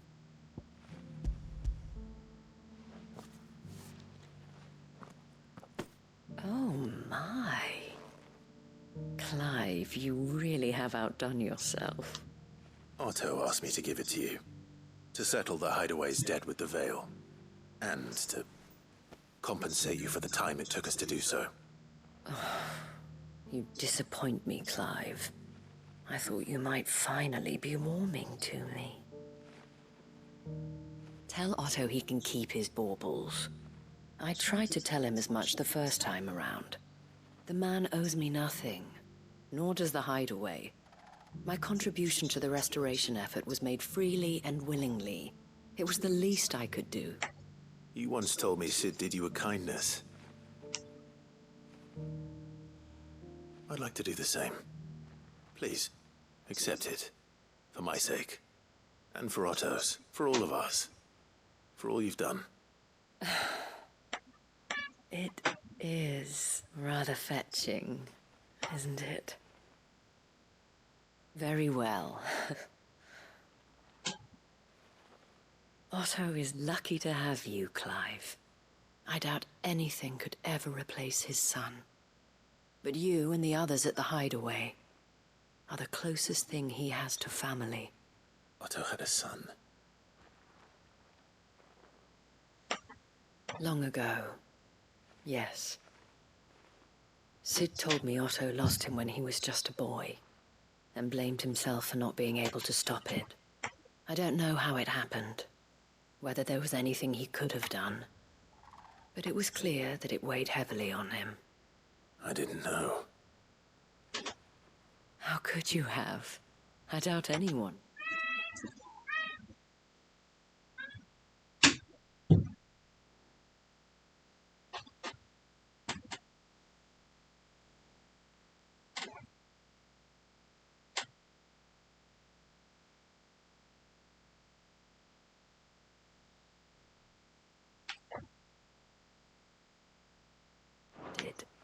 Besides Sid, I've never met a man more keen to bear his sorrows in stoic silence. An ill habit, given that both have always been surrounded by friends desperate to help them. I'm beginning to see that.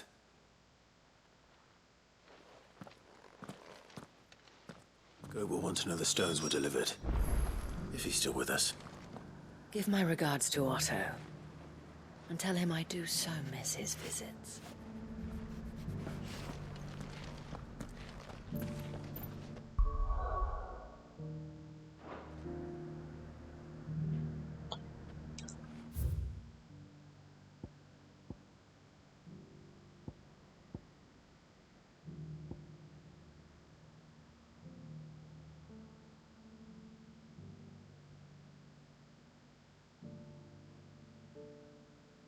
Come back for you.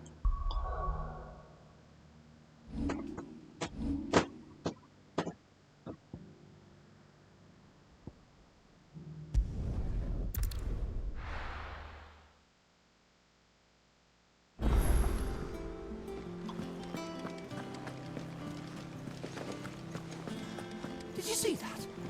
Tell me you saw that. Do you like being struck by thunderbolts from on high? Then don't let anything happen to Mid. Yeah?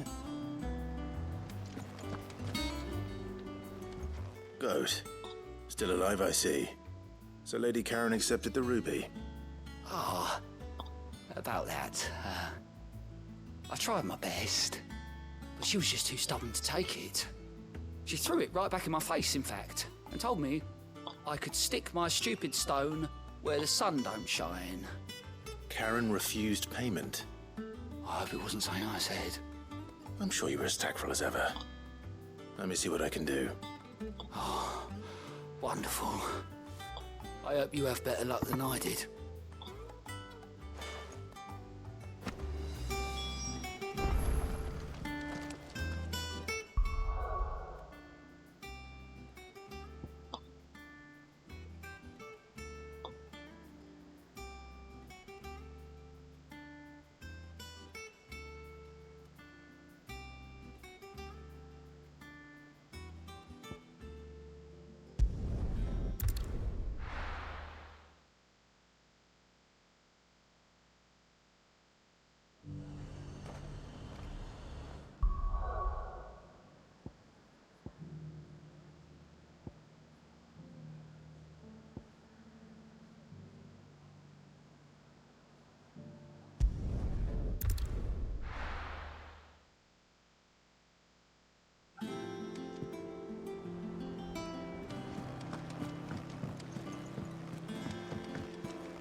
Lady Karen, Goat tells me you weren't happy with our offer, but you prefer the debt was repaid in coin. What debt?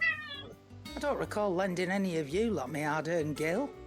I may have tossed a talent or two in the Hideaway's coffers, but those were donations, and you can hardly call it charity if you go asking for it back. Of course not. But one good turn deserves another, and our circumstances have changed. Surely you wouldn't shun the gratitude of a pauper who happened to have become a prince. Oh, so you're a prince now, are you? Fine.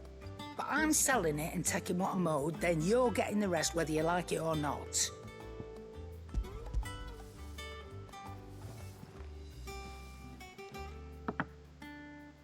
Where'd you even get this?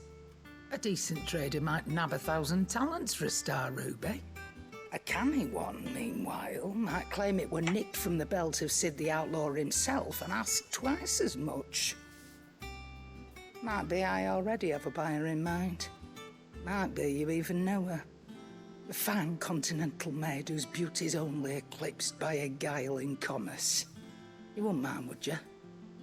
Not at all. Just be sure to tell her that it's always a pleasure doing business.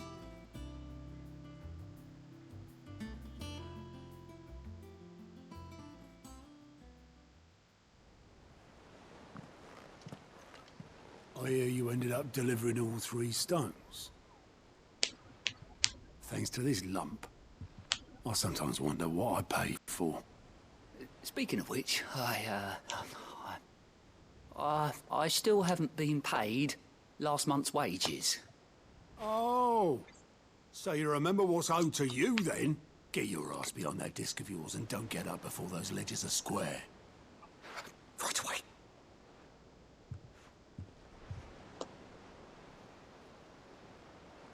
I've seen that before. You have, yeah. Plenty of times. It was the only goblet Sid ever used. Either out of habit, or because the filthy sod couldn't be bothered to find a clean one. I knew so little about him. Like most people. Martha and the Dame both seem to have fond memories of him. I bet they do. How long did you know Sid before he... Before he died. 20 summers, give or take. Back in the day, I was a purser on a trade ship, which is where I met him. He bought passage to... I forget where. But having nothing better to do on the long nights, we set up drinking island rum till the morning bell dragged me back to my duties. Quit my post not long after that. on account of making a fine maiden's belly fat. But me and Sid stayed close, promising we'd one day sail the seas again.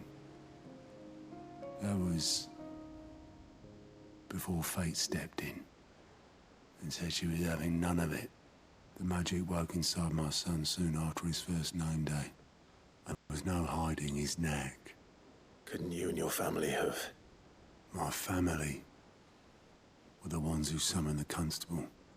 Wanted the monster taken away. I couldn't turn my back on him. Forget what I felt. And I couldn't for the life of me understand how they could. Luckily, Sid was of the same mind as me. It was him who stood beside me when all I wanted was to tear the whole world down. Him who cried for me when I had no tears left of my own. Him who swore he'd do everything he could to stop it from happening again. And he was true to his word, too. Left the Royal Army once and for all. His ranks, his ribbons, gone. Just like that. Threw away everything he had. All to right a wrong that no one else had the courage to face. I knew then I'd follow that man to the ends of the earth.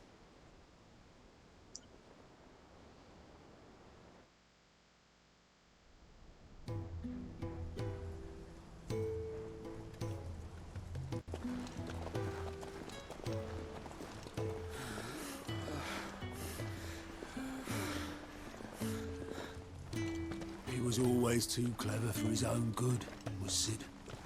Saw the world for what it really was, while the rest of us were content to go along with the lie we were shown. And it can't have been easy, bearing that burden alone.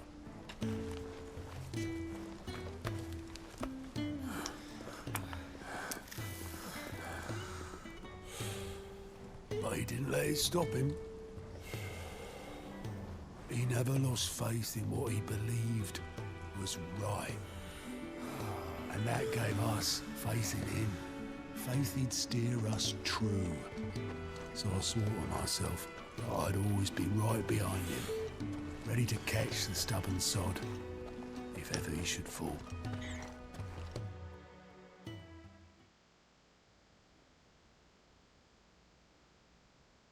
But I couldn't even do that.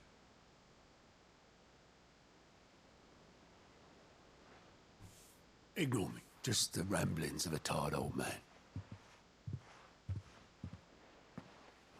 Leave that lot.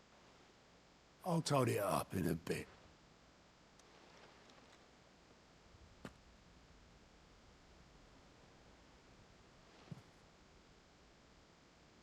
This is Sid's handwriting.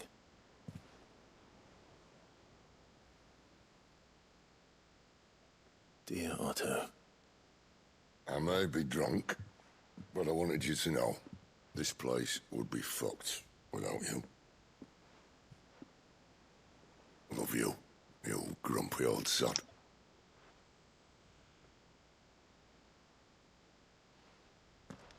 This note. Hmm? What about it? Sid was right. Without you, we'd all be lost.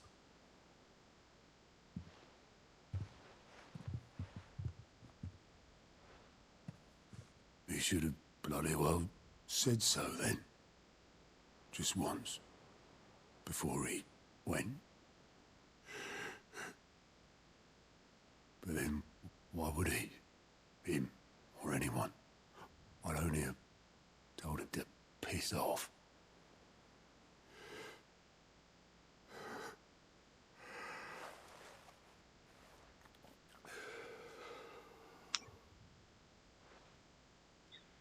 You're wrong, though.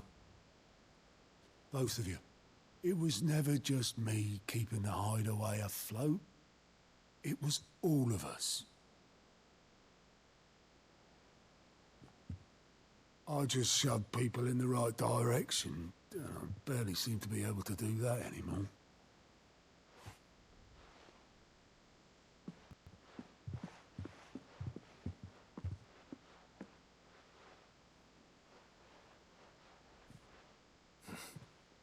would you rather go at the helm? Well, maybe I've got a few more years left in me. I'm going to hold you to that, Otto. Before you go, Sid would have wanted you to have this. But that's... This'll do me just fine.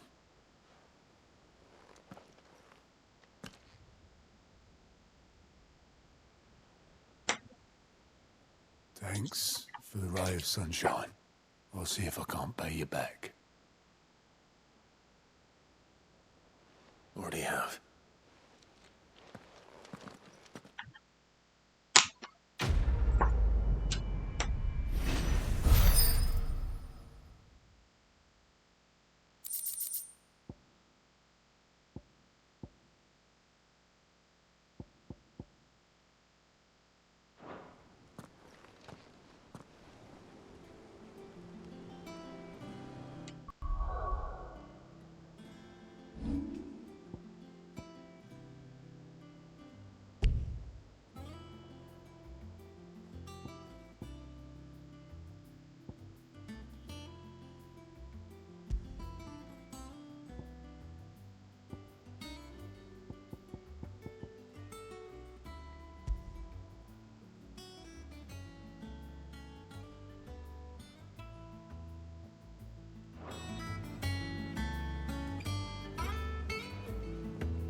We've sent Cursebreakers to Martha's Rest, Dalamil, and Northreach.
Martha's got a big heart.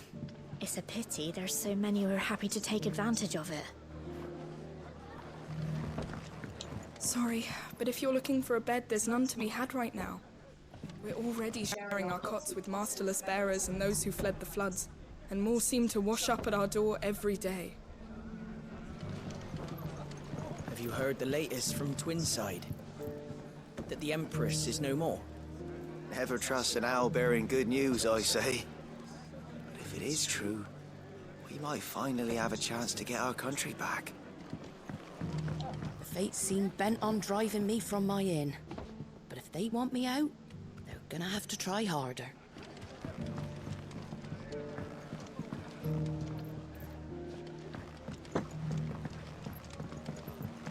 My lord, Marcus, is that you?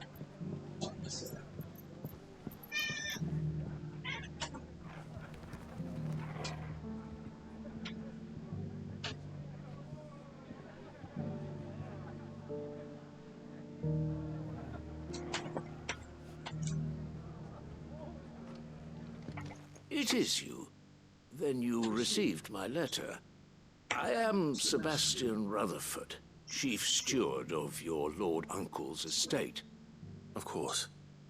We met once before. Yes, my lord. Thank you for coming.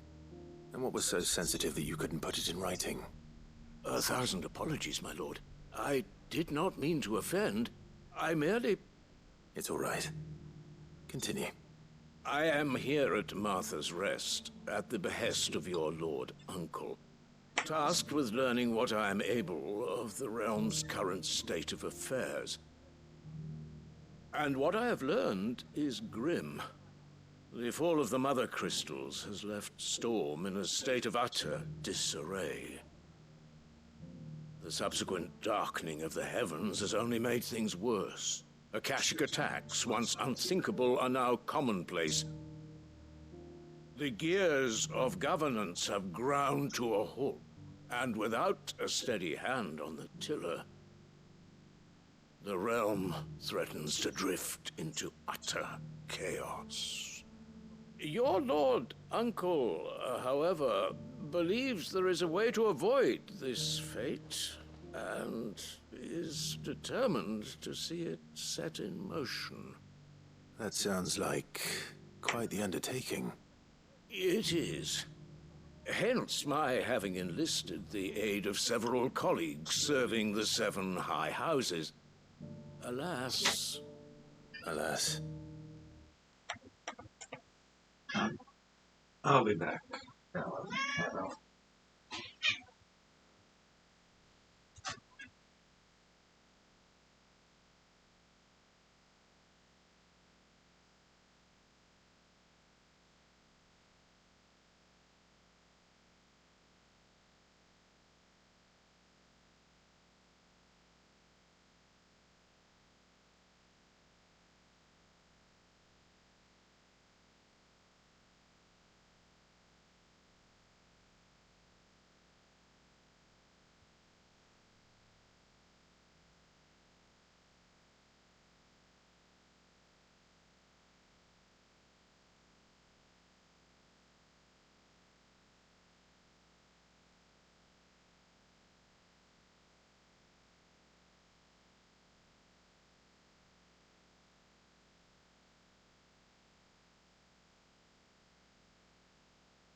Okay. I have lost contact with 2 of those colleagues already. They are both able-bodied and trained in the sword, yet in these dark times, even that may not prove sufficient to keep a man safe on the road. So you want me to find them? I'll need to know where they went. One I sent to investigate the Republic, the other the old Imperial capital of Oriflamme. That doesn't exactly narrow it down. I suppose I'll start in Dalamil and work my way east. Thank you, my lord. I shall pray for your success and safety. My associate in Dhalmekia would have had to pass through the Republic's checkpoints to gain entry to the capital. Perhaps someone in Dalamil or Tabor would have seen him.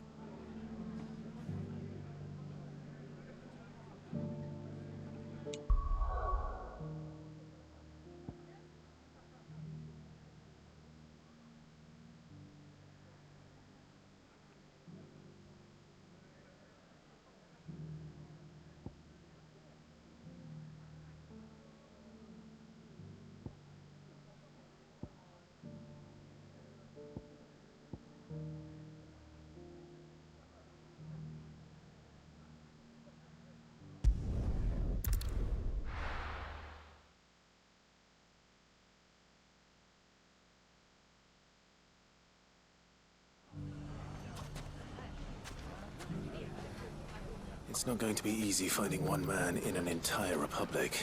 Bandits, maybe. Let's hope someone here's seen something. We have a hard time putting this place back. Mummy, It shouldn't be too hard to find Goots. the bad men going to come back? The gentlemen of the town guard are a strapping bunch. Perhaps like the gentlemen of the League of Magic. Finest cell swords. Could be I know something more. What's it worth to you? I've got 100 gil and a chocobo feather. Eh?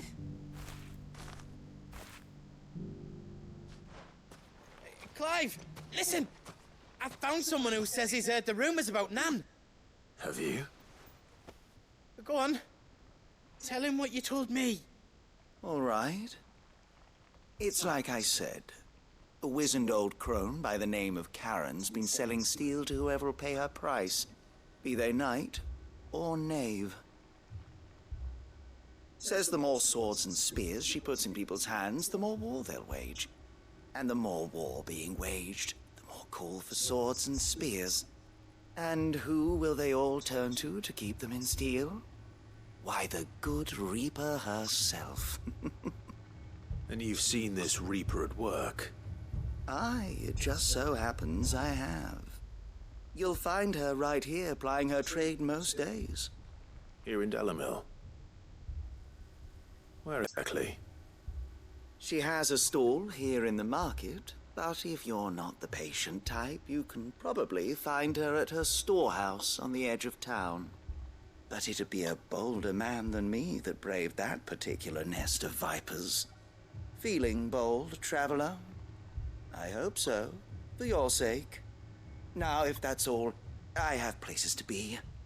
Sorry to have kept you. You don't think Nan's the Reaper, do you? Not unless she's discovered the secret of how to be in two places at once. Eh? What do you mean? Lady Karen hasn't left the hideaway in weeks. So who has been running this stall he spoke of? Good question. I'll go and have a look. And I'll visit this storehouse on the edge of town. All right, but be careful, Clive. You too, Goots.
Anything I can interest you in?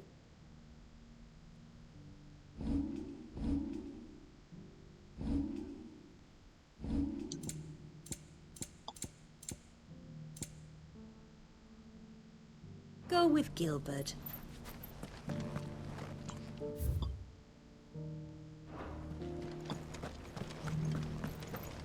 We haven't seen the last of those bastards, but when they attack again, we'll be ready for them.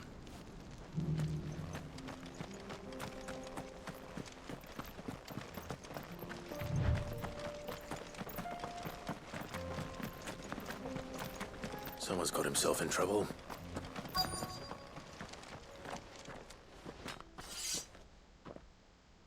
I don't see your master here, so you can start by giving us all the coppers in your purse.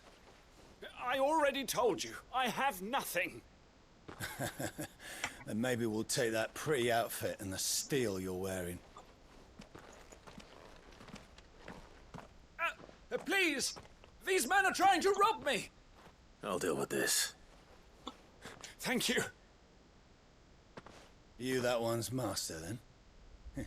If you'd kindly pay the coin he owes us, we can pretend you didn't draw your blade on Republican soldiers. Or you can go back to your garrison and I won't report you to your captain. Oh, you're more than welcome to. He hasn't had many visitors since we slit his throat.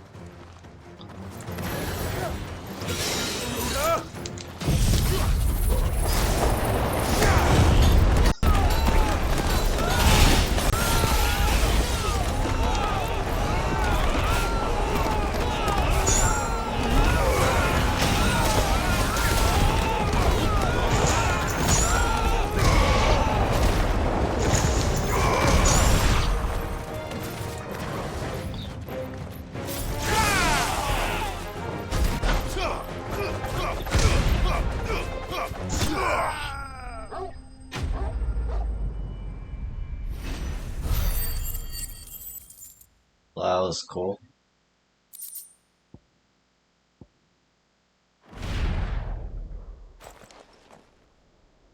I'd expect as much from Hugo's faithful, but these were men of the fist.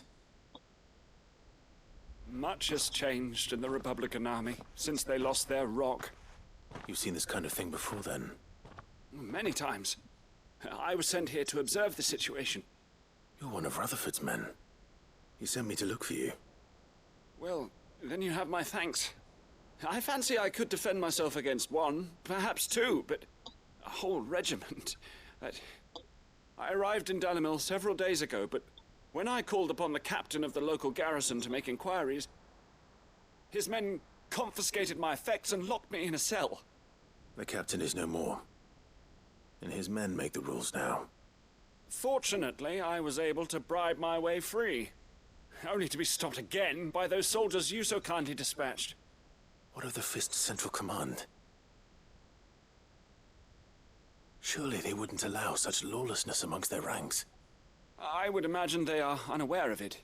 Most of the army has fallen back to the capital and hunkered down behind her walls.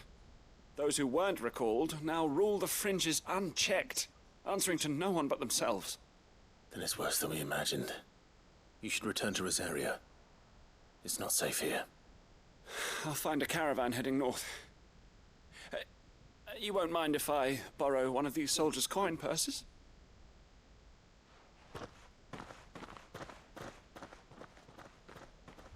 Not at all. Now, to find this second associate of Rutherford's. If he was bound for Oriflamme, I'll start at Northreach and see if I can pick up his trail.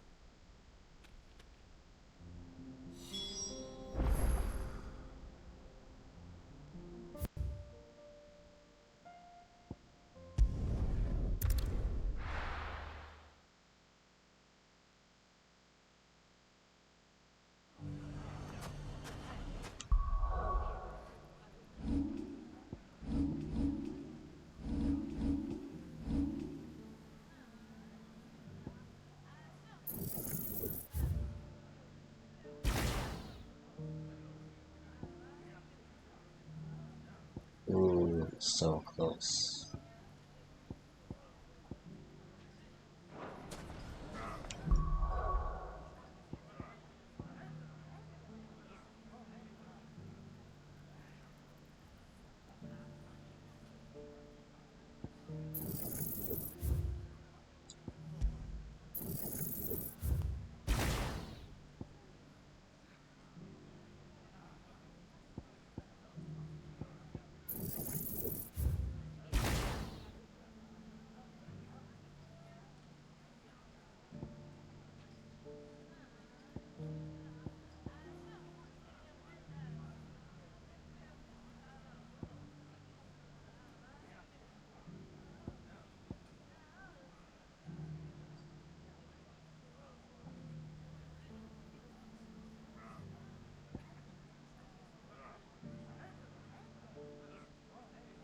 it's a single target one.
It has long been my habit to keep a watchful eye on the comings and goings around Dalamil. I shall continue to do so, that our people might be warned of any further attacks. I pray that you continue to play your part too, not of outlaw, but of hero to the hopeless. You fought very bravely. We would have been lost without you. Knowing that you would have all been there to pick us up if we fell, gave us more than the courage we needed. The safety of the town is in our hands now. We mustn't let Dalamil down.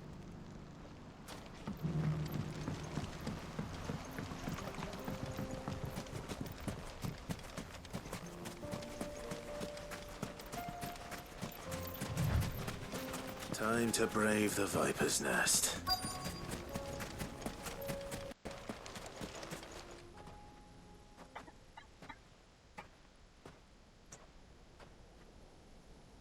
Just you, is it? Thought I might have laid it on a bit thick.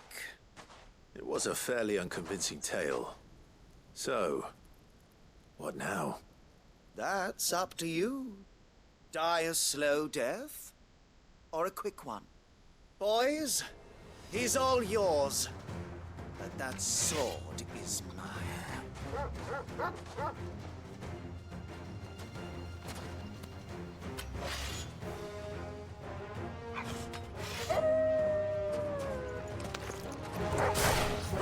Leave now and we can pretend this didn't happen.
You've done it now. Go on. Tell me what I've done. When the Borgwyn finds out you've killed his men, he'll have your head. He only wanted that bull of a manservant, the dim one always clinging to Karen's skirts. You weren't even supposed to be here. Who the hell are you anyway? What were you going to do to him? The Borgwyn wanted him to get to Karen. I was only supposed to point the lamp in the right direction once he arrived in Dalamil. But then you turned up. Well, go on then. If you're going to end me, end me. You're not worth the effort. Now be gone, before I change my mind. Fucking coward!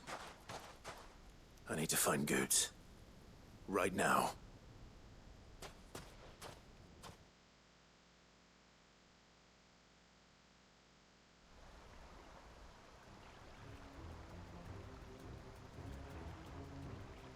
Get your filthy paws off me, you naughty painted lout! Stop calling me names! And stop spreading them horrible lies about Nan! Well, that will be easy enough. For they are not lies. Every last word is true. And she must pay for her crimes in blood. Blood? Goose, are you all right? He's gonna kill Nan! He said she had to pay in blood! After what she did, it is only right. She ruined my life and the lives of countless others. That loathsome harpy's very existence is a crime, and I will not allow it to continue. Goots, was it? I have no quarrel with you. Only with your employer. Run along now. You need not pay for her sins. No. No? I don't care what she did. I won't let you hurt Nan. Promise me you won't hurt her, or I'll kill you myself! Goots, no. Enough, all of you!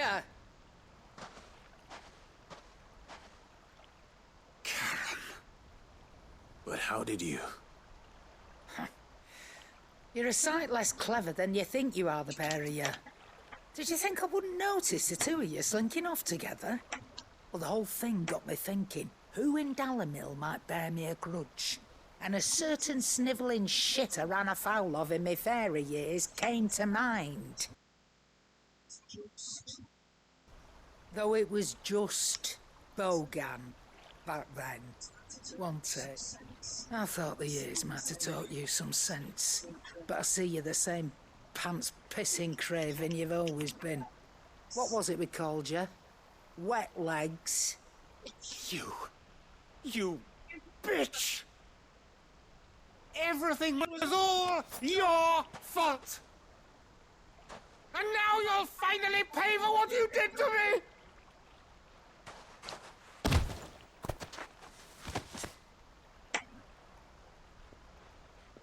Goots, you...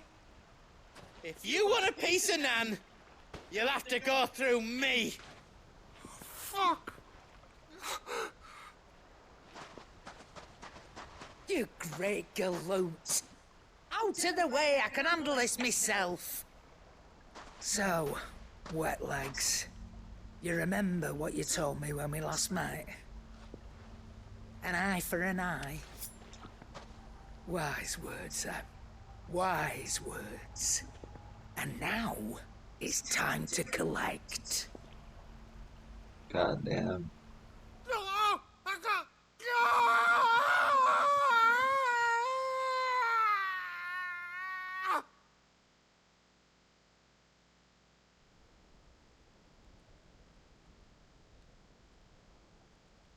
Sorry to keep you waiting. Is he... Dead? No. But I reckon he wishes he was. It isn't easy going through life one eye short of a pair. After all, I should know. You don't mean... Oh, don't tell me you didn't notice. Lost it to old Wet Legs back when we were working the same routes. Said I'd stolen from his strongbox. I'd done nothing of the sort, mind, but that didn't stop him taking his little revenge. So I took some of my own. Sorry, lost everything. His coin, his clients. Always knew he'd be back one day to claim his due.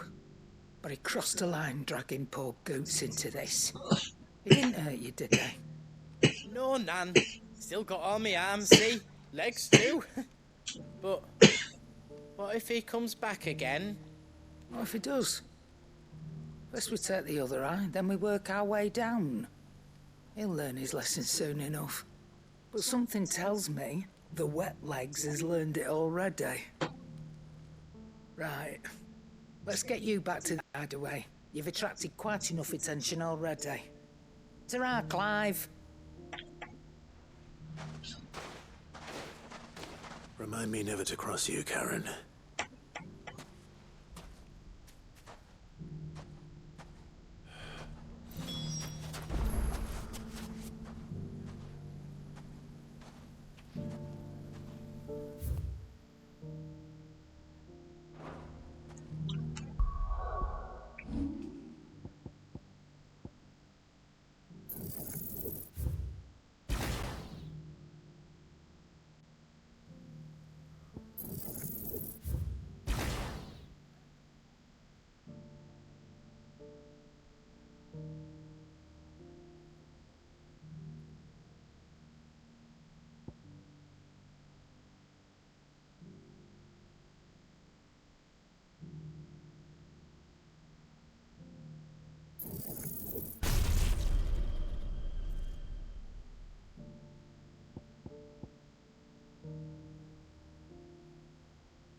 My attendant was with me in the Dominion before I primed. She would have watched the battle unfold and witnessed its outcome. I trust you'll be waiting for me in Tabor, where I can finally introduce you.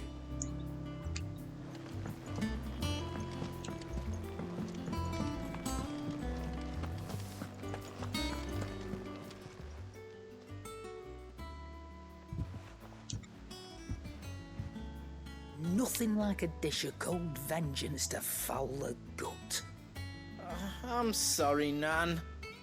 I didn't mean to make things worse. I just thought I had to protect you. Like you've protected me. Aye, well, someone had to. Your parents certainly didn't give a whit for your well-being. Reckon the both of us would be worse off if I'd not taken you on. You've always been me right eye, Goots. And I'd have you stay that way. So don't you dare go looking for trouble again. Well, I will. If you ever need help, I'll do it again and again, and you can't stop me. Why, you big lump. Fine. Play the hero if it makes you happy. Thanks, Nan. I won't let you down. There's nothing he wouldn't do for you. That's as maybe. But if he's ever to make his own way in life, he'll need to start looking out for himself as well. Till then, he'll need people to watch his back. just like you did in Dalamil. Don't think I didn't appreciate that. Of course. His family. Stop it. You make me one good eye, mister. I don't go thinking that'll do you any favours. A potion today'll cost you the same as it did yesterday.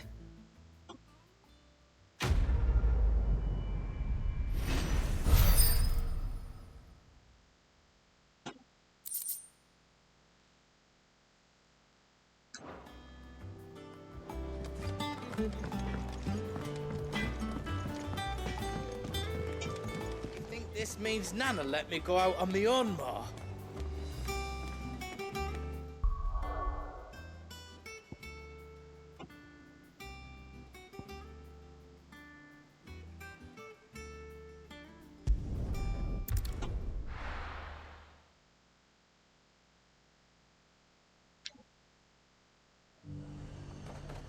There's a lot of road between here and the capital. Rutherford's man could be anywhere. There were ghosts at the gates not days ago.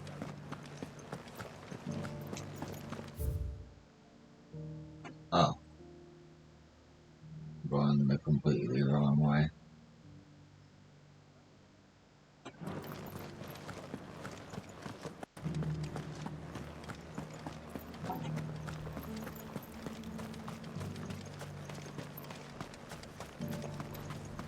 Nothing like a little unrest.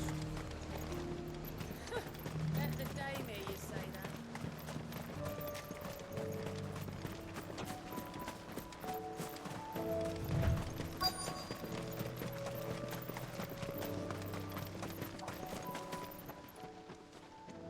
What happened here?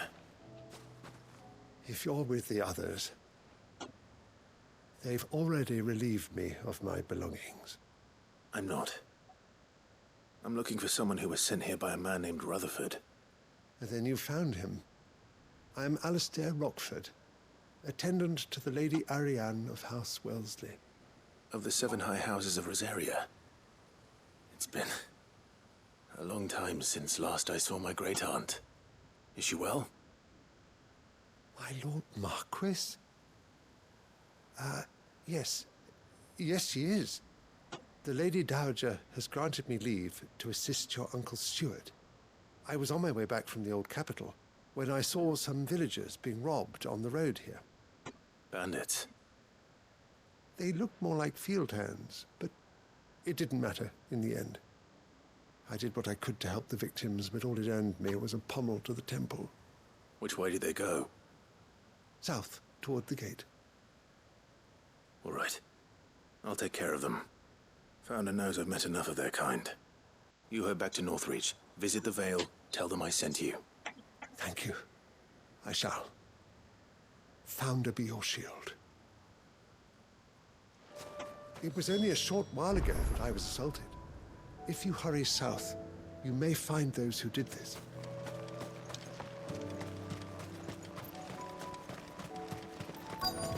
They just couldn't resist, could they?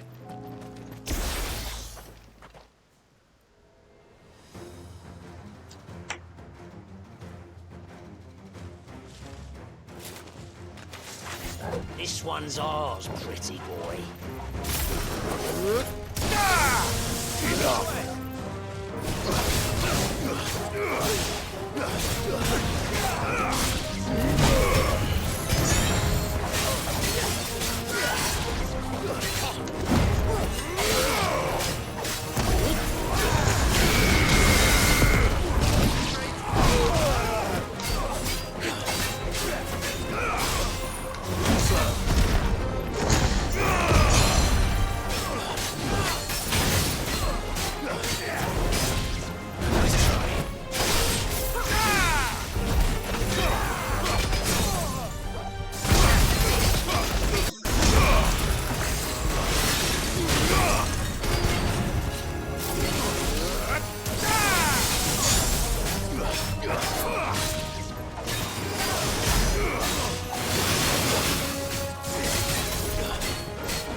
I did the wrong ability, though. For one of those, I need to fix that. Make for the town while you can. There may be more bandits nearby. You don't need to tell me twice. Many thanks, traveler. This looks to be all of them. I thought I told you to make for the Vale. And stand by as ill might befall the heir to the ducal throne. It's just Clive, and I'm fine. Which is more than can be said for you. I will survive. Strange that the garrison wouldn't intervene in such a brazen attack so close to their gates. The garrison have their hands full inside the city. Some days they don't even send out patrols. There are few hands left to work the fields, and even fewer to transport the grain. The market stalls are nearly bare, and the price for what remains is exorbitant. It's not uncommon to see a fight break out over a crust of bread. When I said the ones who attacked me didn't have the look of bandits, I meant it. They were probably just desperate. Rockford, listen to me. If you are to continue your investigation, you first need to seek the attention of a healer. Of course. I shall return to Northreach right away. But allow me to thank you first.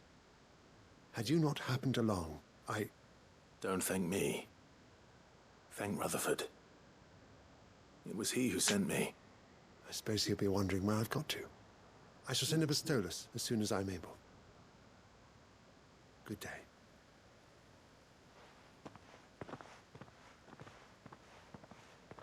My uncle certainly has his work cut out for him.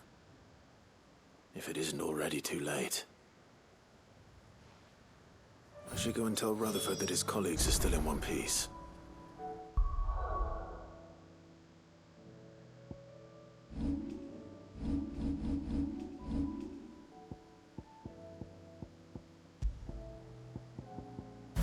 Just because I meant to do Bahamut. And that. Yeah. That's what I want.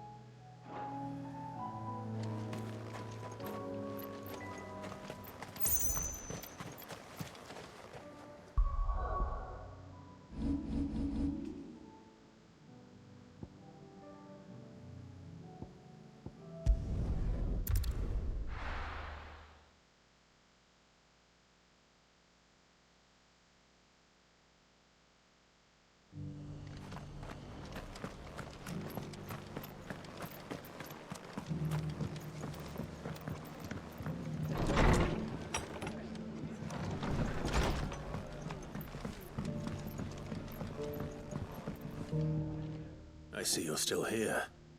The Rest's location affords a constant flow of traders, and with it, a constant flow of information. Speaking of which, I received word from both my associates. They have resumed their investigations, thanks to you.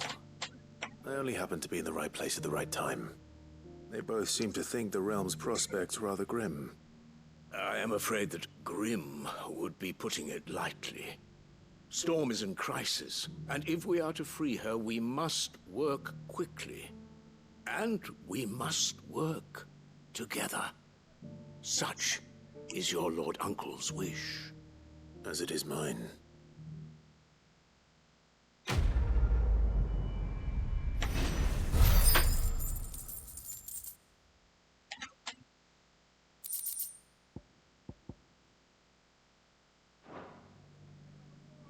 I will see that your Lord Uncle is made aware of the situation in both Dalmekia and Sanbrek. And inform him of your timely assistance, of course.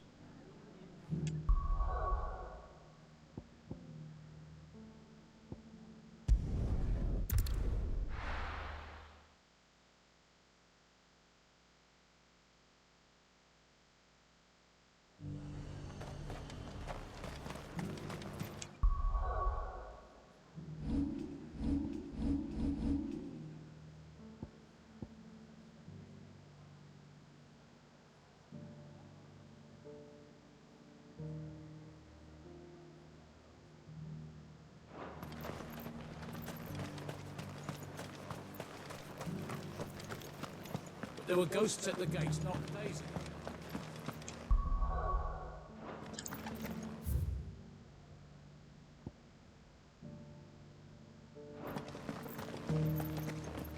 You needn't fret. The creatures have been dealt with. Yeah, but what if they come back? Is there anything we can do to help?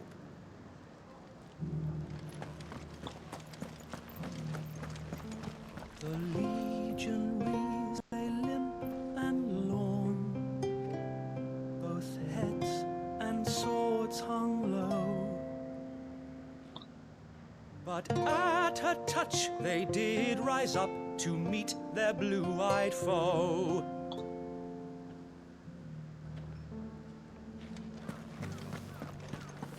It's heartening to see that the Guard have rediscovered their purpose. I just hope they don't do anything stupid. We've lost enough people to those things.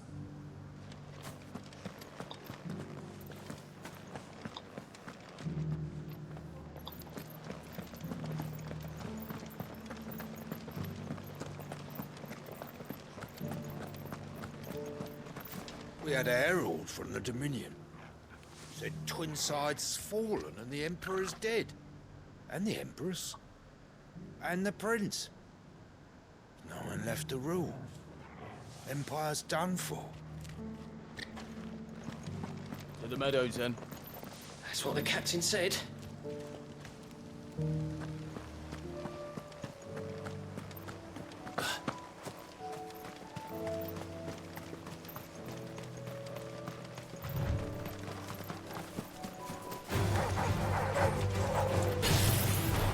Fire and flame!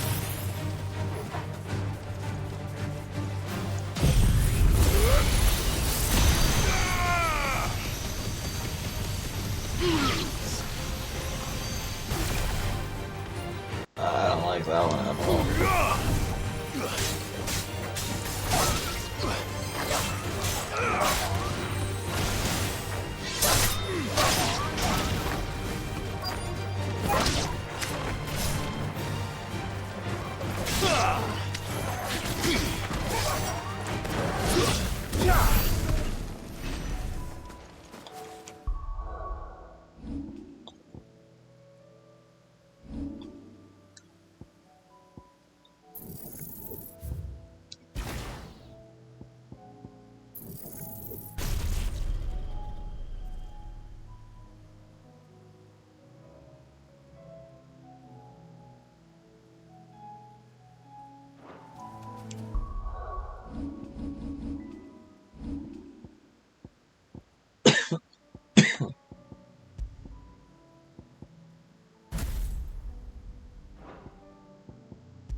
Excuse me.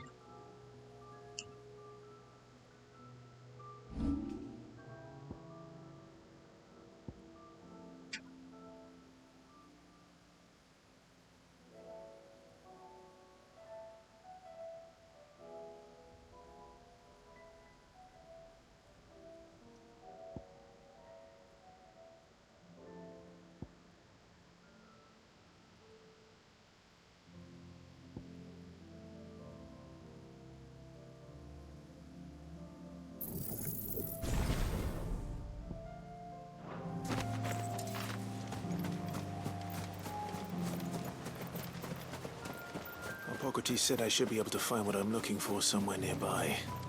Bright blue dragons and bright yellow flowers. Should be easy enough to spot. Company. This must be our wyvern. Right. Let's get this over with.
That's the wyvern's liver. Now I just need to find the herbs. Bright yellow with a heady scent.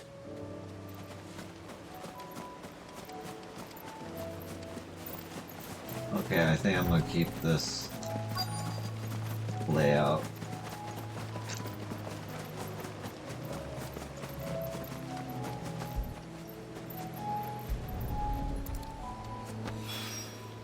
I think that's everything Molly needs to resurrect her recipe.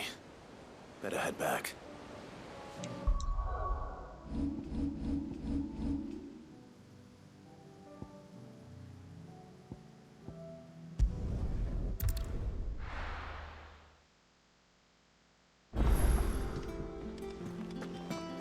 My attendant was with me in the Dominion before I primed. She would have watched the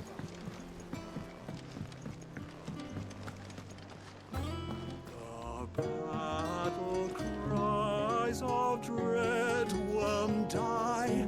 In ruin lies less. As shrinks the glim, so spirits dim,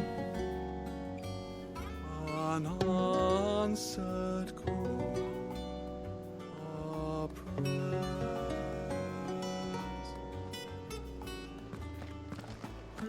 Seems the hideaway has lost its appetite.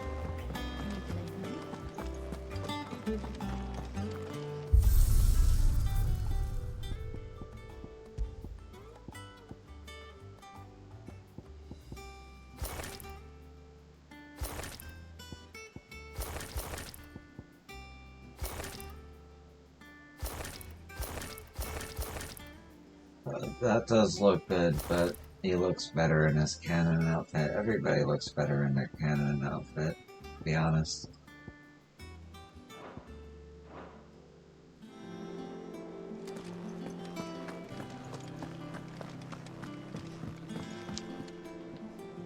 So, did you have that word with Tomes then?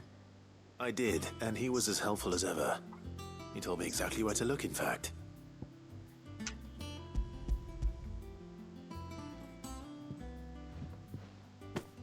And what precisely will I be cooking up? Or is it better not to know? Blueback wyvern liver. And, a herb known as Saint's Bonnet. Ah, wyvern livers, was it? Well, at least it weren't actual worms, I suppose. Now then, you stay right where you are. I've got some cooking to do. Let's hope these grand old chefs of yore knew what they were on about.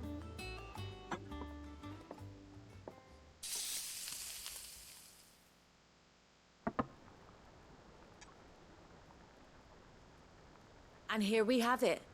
Fried mortress of skyworm. Ivan's offered to make sure it's fit for consumption.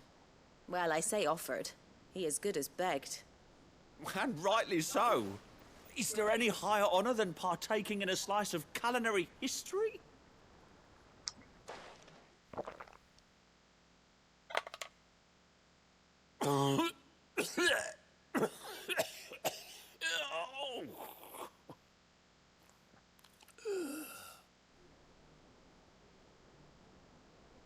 So, not fit for consumption then?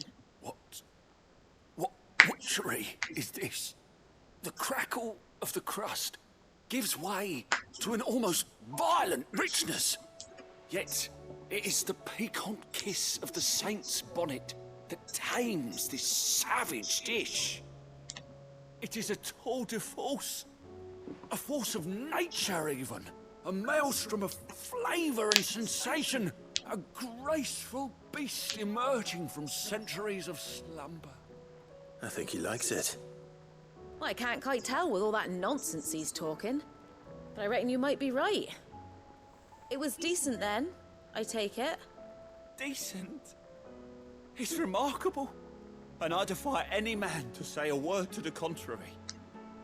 Sid, might I suggest that you command a party of your finest men and women to procure a dozen blueback wyverns forthwith? I'll give it some thought.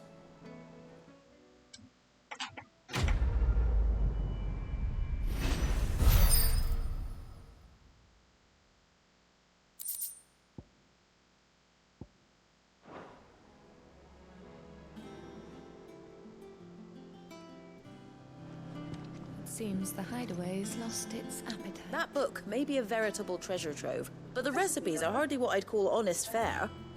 Oh, who needs honesty when they can have majesty? Our companions deserve only the very best.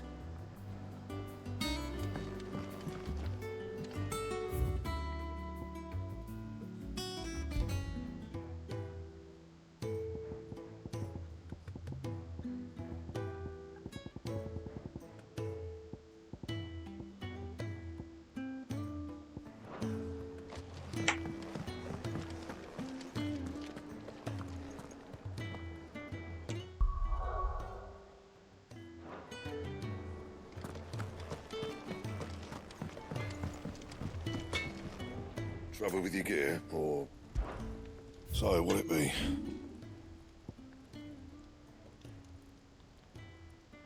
Anything else?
Missing 2.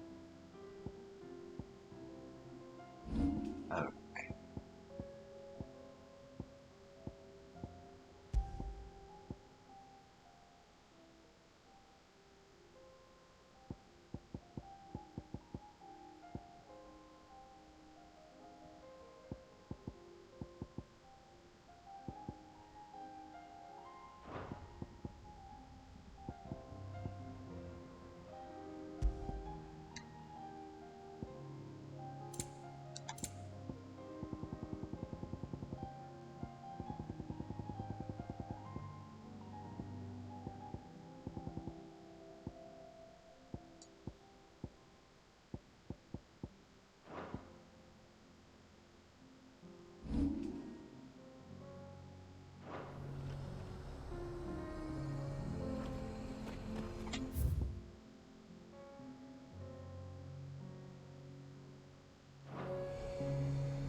You get back here, man.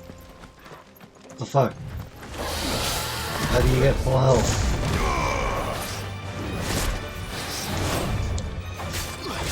Did I just step out of the boundary of where it should be?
Ooh.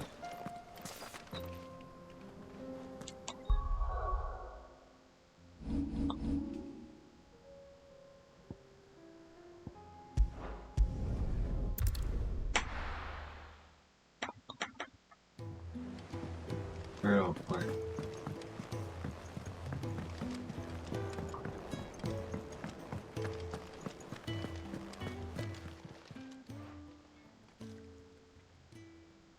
Let me tell you a story, Clive. I didn't expect this. All right. Them rumours Wetlegs were spreading. Might be they weren't just tales plucked out of thin air. You see, there were a time when I weren't too particular about who I sold steel to, so long as they paid me the right price. Some women lust after blood, others after flesh, but me, I were always one for gold. And to satisfy that lust, I sold to opposing armies, stabbed my every client in the back, made myself the most hated woman in the twins. But then one day I met a man who made me a different kind of offer. Said he'd give me access to a realm-wide community of like-minded individuals in constant need of steel and sundries. On the condition I sold to him and his alone. Was that the first time you met Sid? Aye. And I fell right into his damn trap. He was true to his word, so I ended up being true to mine. And I soon started making the best profits I've seen since taking up the trade. And all without aiding or abetting any outlaws. Except Sid himself, that is. Told me about his plan to topple the mother crystals, you know. Said that with them gone, the realm would want for all manner of things. An opportunity for the likes of me to mint Gil. Why, I reckon an enterprising individual could find himself the richest dam in the twins. And that's when he had me. I emptied my stores that day and moved into the hideaway proper. And the rest, as they say, is ancient bloody history. A dozen years on, and I'm still not the richest dam. Not for lack of trying, mind. But I can say that I have never been happier. You've all shown me there are some things more precious than Gil. That there are. So don't you go messing it all up. Or you'll have me to answer to.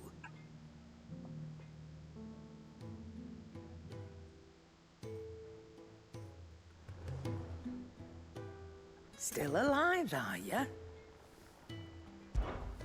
Go on, then.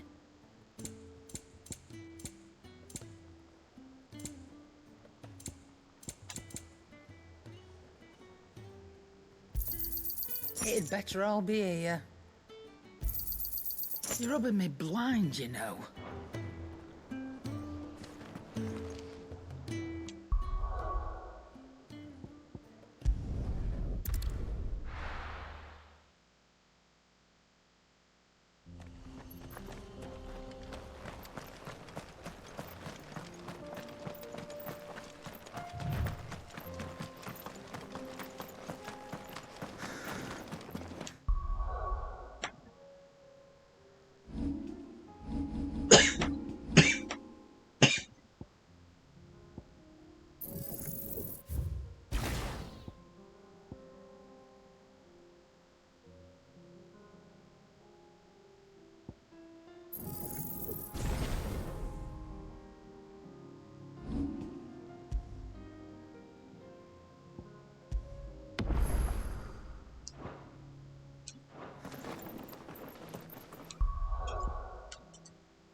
I'm actually gonna take a break here. I'll be right back.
And I'm back.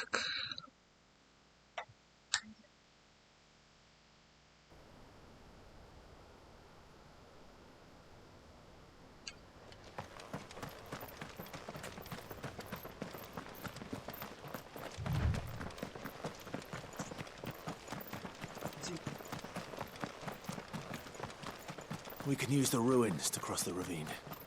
Assuming they will allow it. The echoes have a will of their own.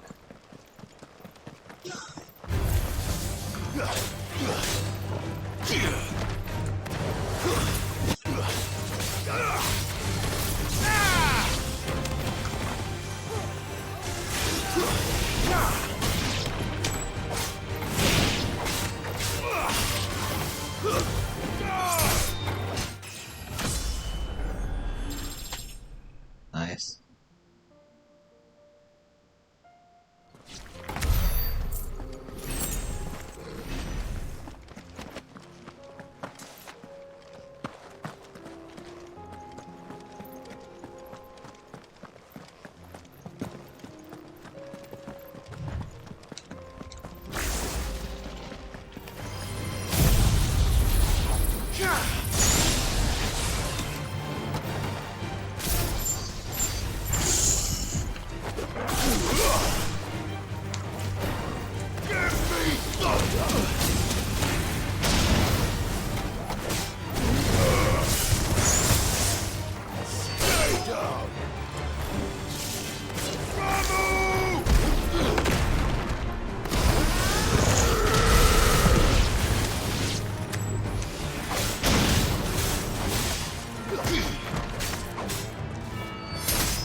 It's over.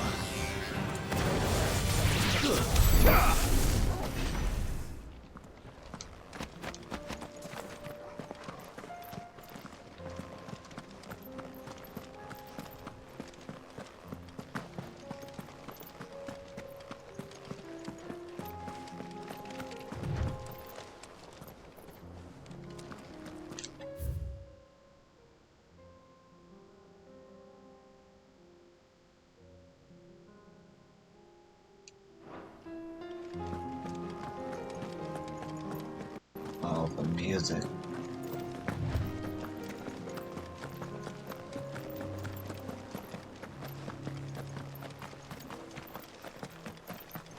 Tell us about Yote, Joshua. She's strong-willed, loyal, and deadly with a blade. Much like Clive, but with better manners.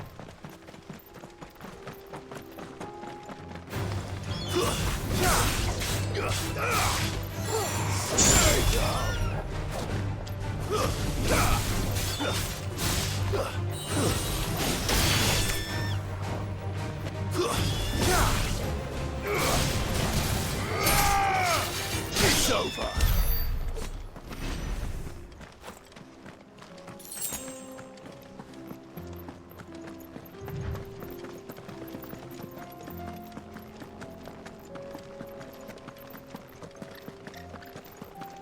I do. Where are you off to now, then? Bound for the Free Cities, perhaps? Oh, no need to say if you'd rather not. We all have our reasons. Ain't exactly feeling like sharing with strangers myself at the mo. Truth be told, I could do with a bit of inspiration. Don't know which way to turn no more. Was doing a roaring trade back in Oriflamme. Right up until the poor Drake lost her noggin. So, thought I'd try me luck in the desert. And the Fang went the same way.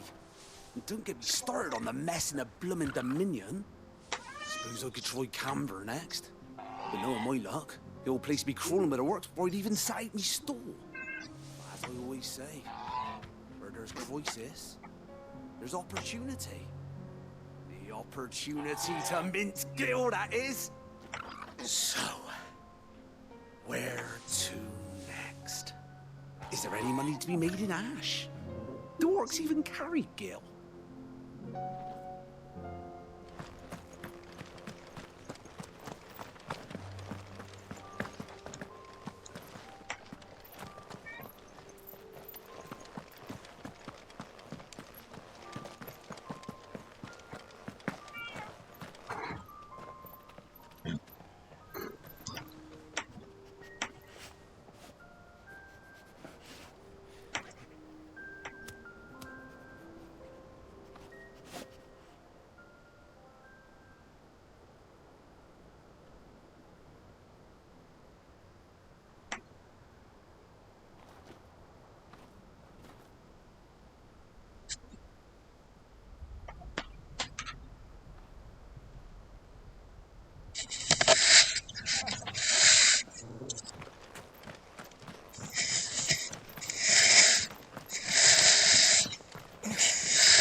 You're injured. What happened here? Where are your comrades?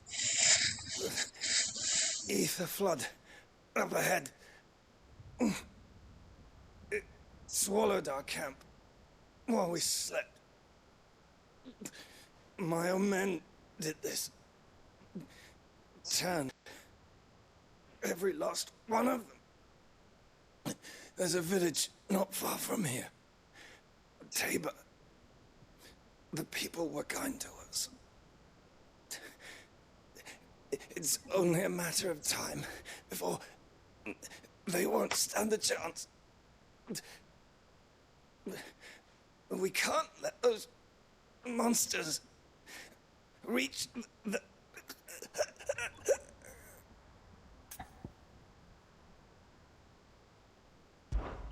I'll go. You catch your breath. Thank you. Our encampment is up ahead. Just off the track. They must not reach Tabor. Forgive me, Lord Cougar. Rest well, soldier.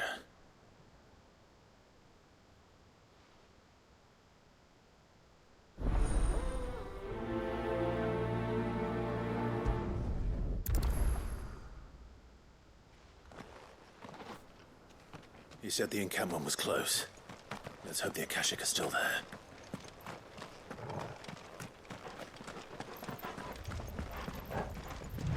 Another ether flood. They're everywhere now. We can't go around it. Then we'll just have to be careful. Good.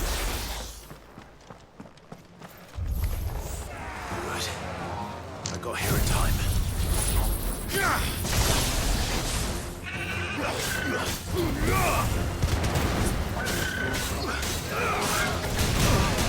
Shit.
Is someone there? Please, I can't move my leg. That doesn't sound like an Akashic.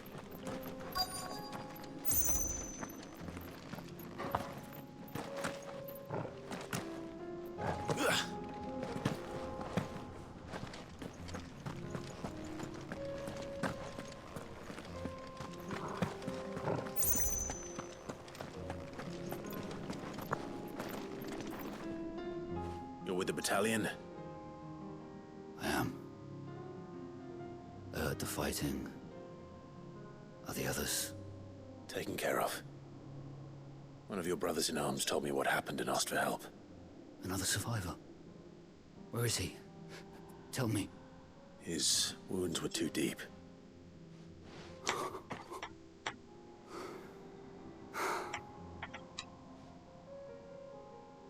He was right to send you. Those things you slew are no longer my brothers. Tabor is safe thanks to you.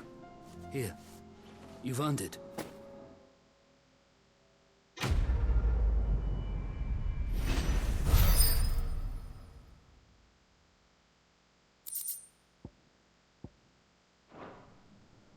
You seem familiar. Have we met? You must have me confused with someone else. Wait. That scar. Son of a whore. You're Sid. I was there, in Cosnis, when you killed my brothers. I was there in Rosalith, when you killed my commander! My war with Hugo Kupka is over. I bear no ill will toward those who followed him. What of my ill will? Coward!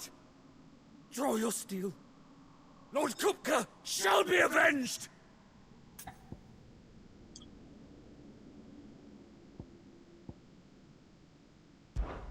When your wounds have healed and your head has cooled, come and find me if you must.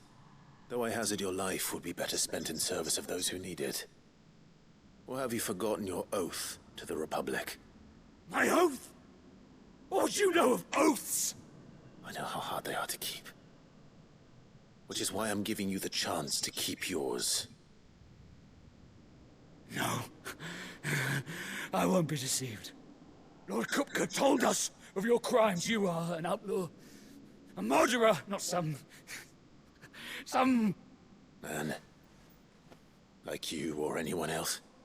I am nothing like you. But if you're not gonna kill me, then go. Leave! Just know that I will find you, Sid. Someday.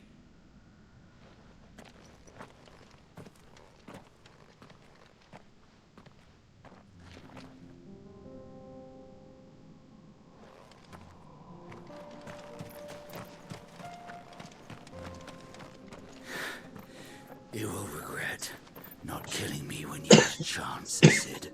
I will avenge my master.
We're nearly there.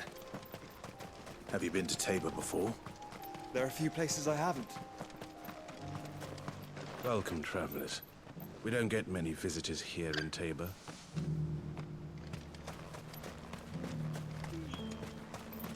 Where now, Joshua? There is a residence just inside the city gates. She awaits us within. Welcome, welcome.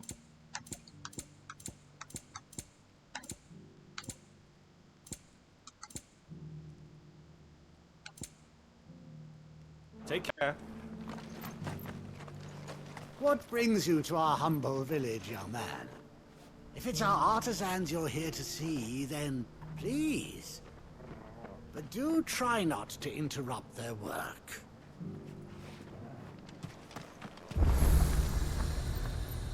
Nice.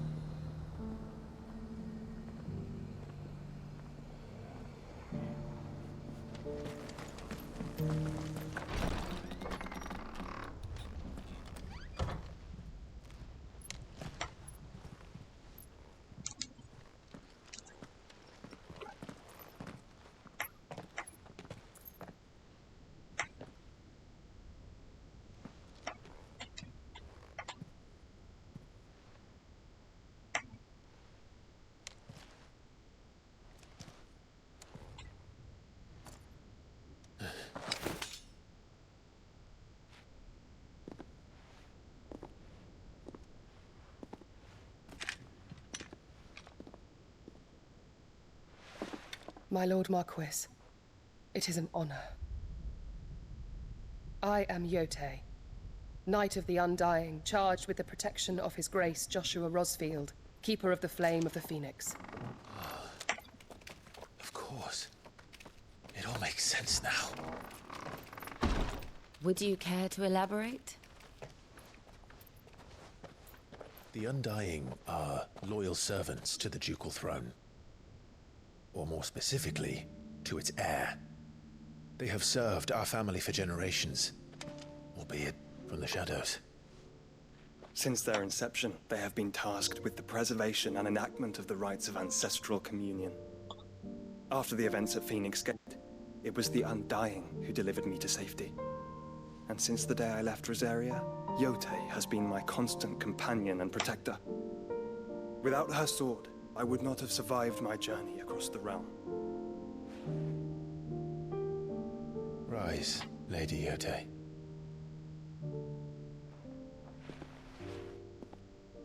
You saved my brother. I owe you a debt I can never repay. I but did my duty. Come now. Tell us what you've discovered. Your Grace. It is as you feared. The vessel we spied off the coast of the Crystalline Dominion on the night of her fall.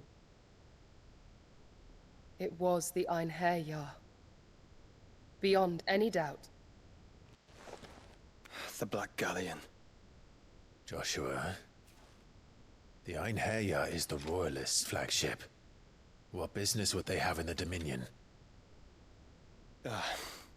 Upon learning of Waloed's involvement in recent events at Drake's Fang, I sensed the malign influence of Ultima, and bid Yote and the Undying look into the matter. We have reason to believe that the Black Galleon weighed anchor shortly after the fighting began, and set a course due south. For Canva. Then it is Waloed knights who besiege the cities. What is left of them, yes. And the Black Galleon sails at but one man's behest. Barnabas Tharm.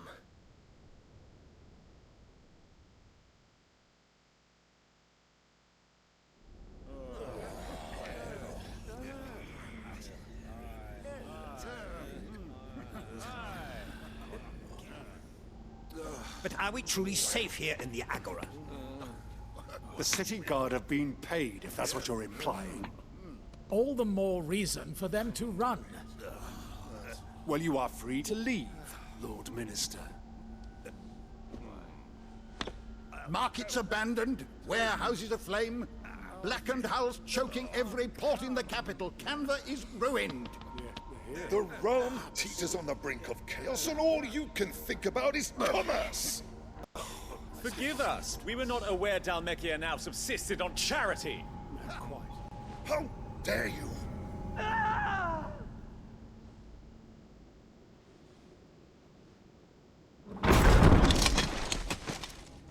Distinguished members of the Council, you must forgive His Majesty this intrusion.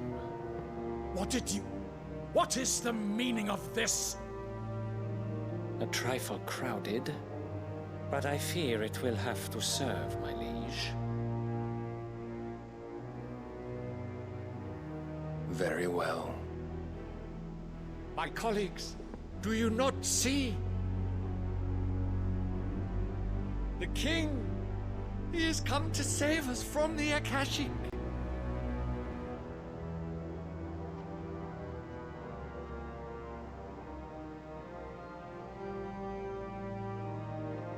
He is a gift from the heavens, divine intervention, our very salvation.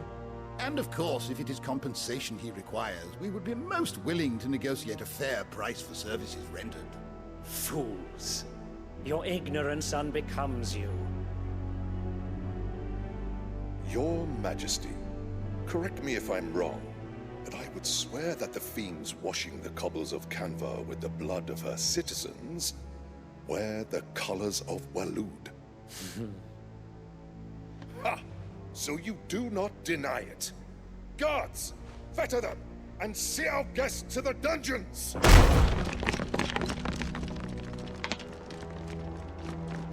Enough.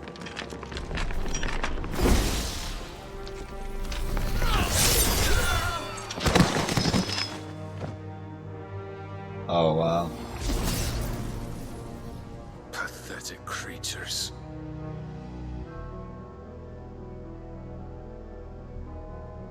That you should imagine yourselves worthy of salvation. The girl is still here, somewhere in the city, her consciousness fair dripping with her late father's hubris.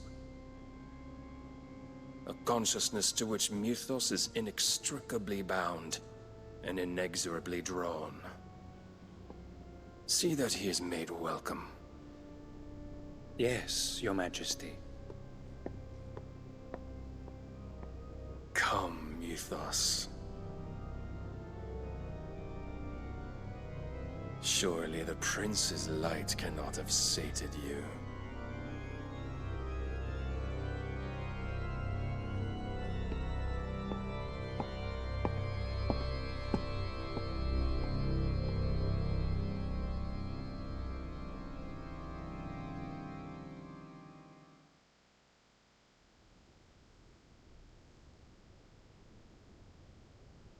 So then, how long has Waloed been under Ultima's control?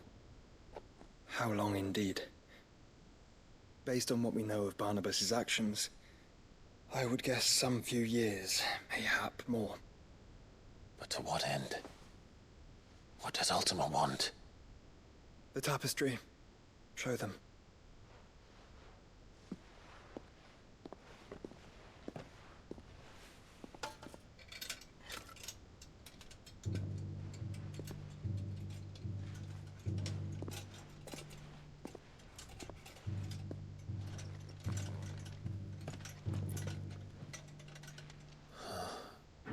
By the flames.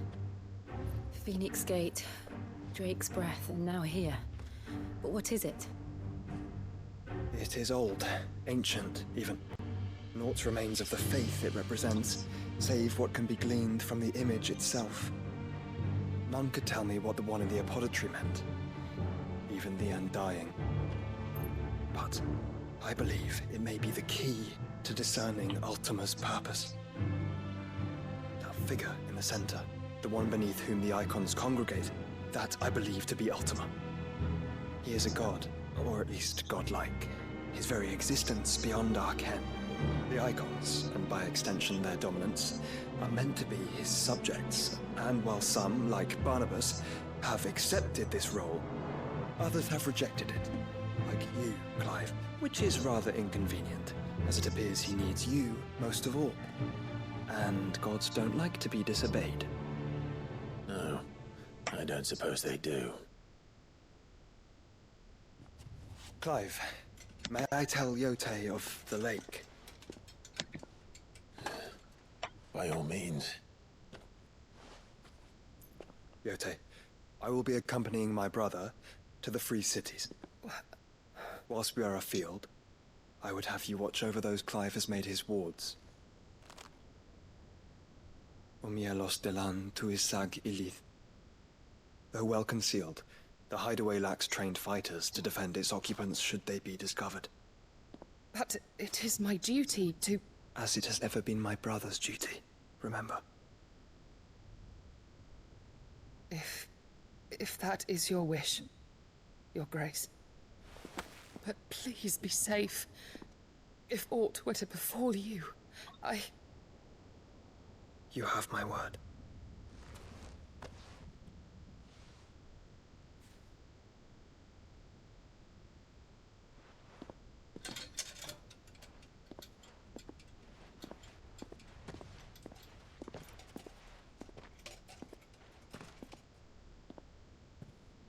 Farewell, my lord, my lady. We are in your debt, Yote.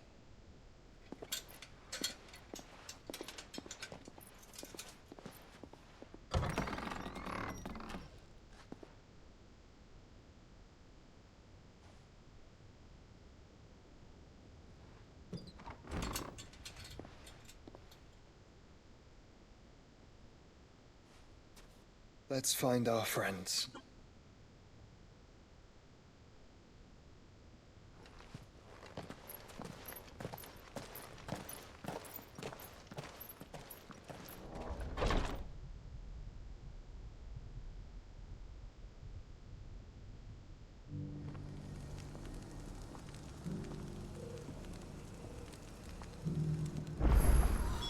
It's plain she cares for you very deeply. And I her, which is why I had to let her go.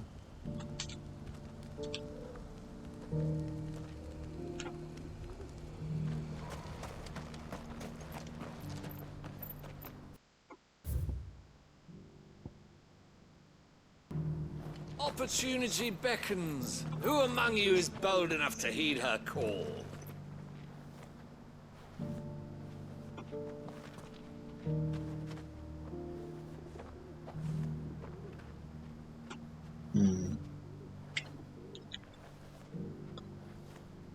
Kinda wanna call it here.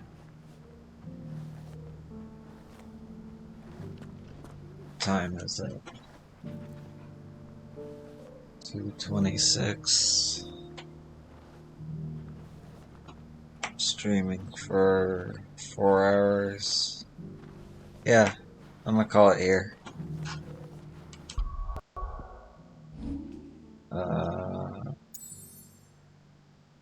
Nice.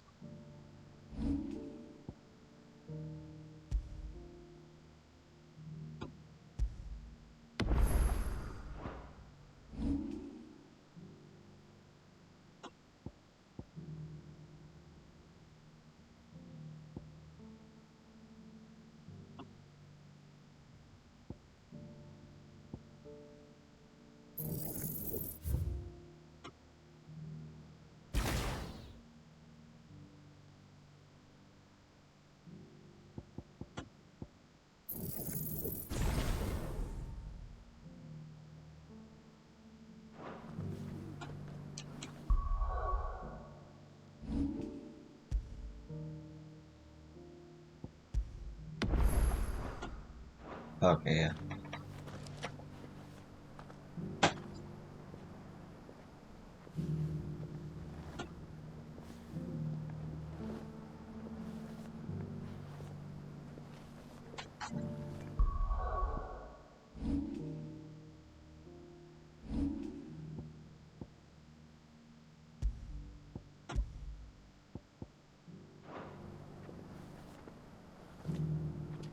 It just fills up no matter what.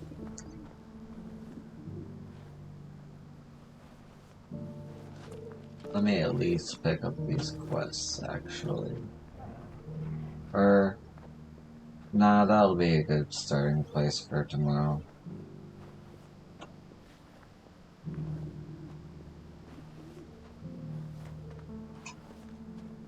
Yeah. Alright. Excuse the cold. Thanks for watching, and I hope you have a good night. I'll see you in the next one. Be easy.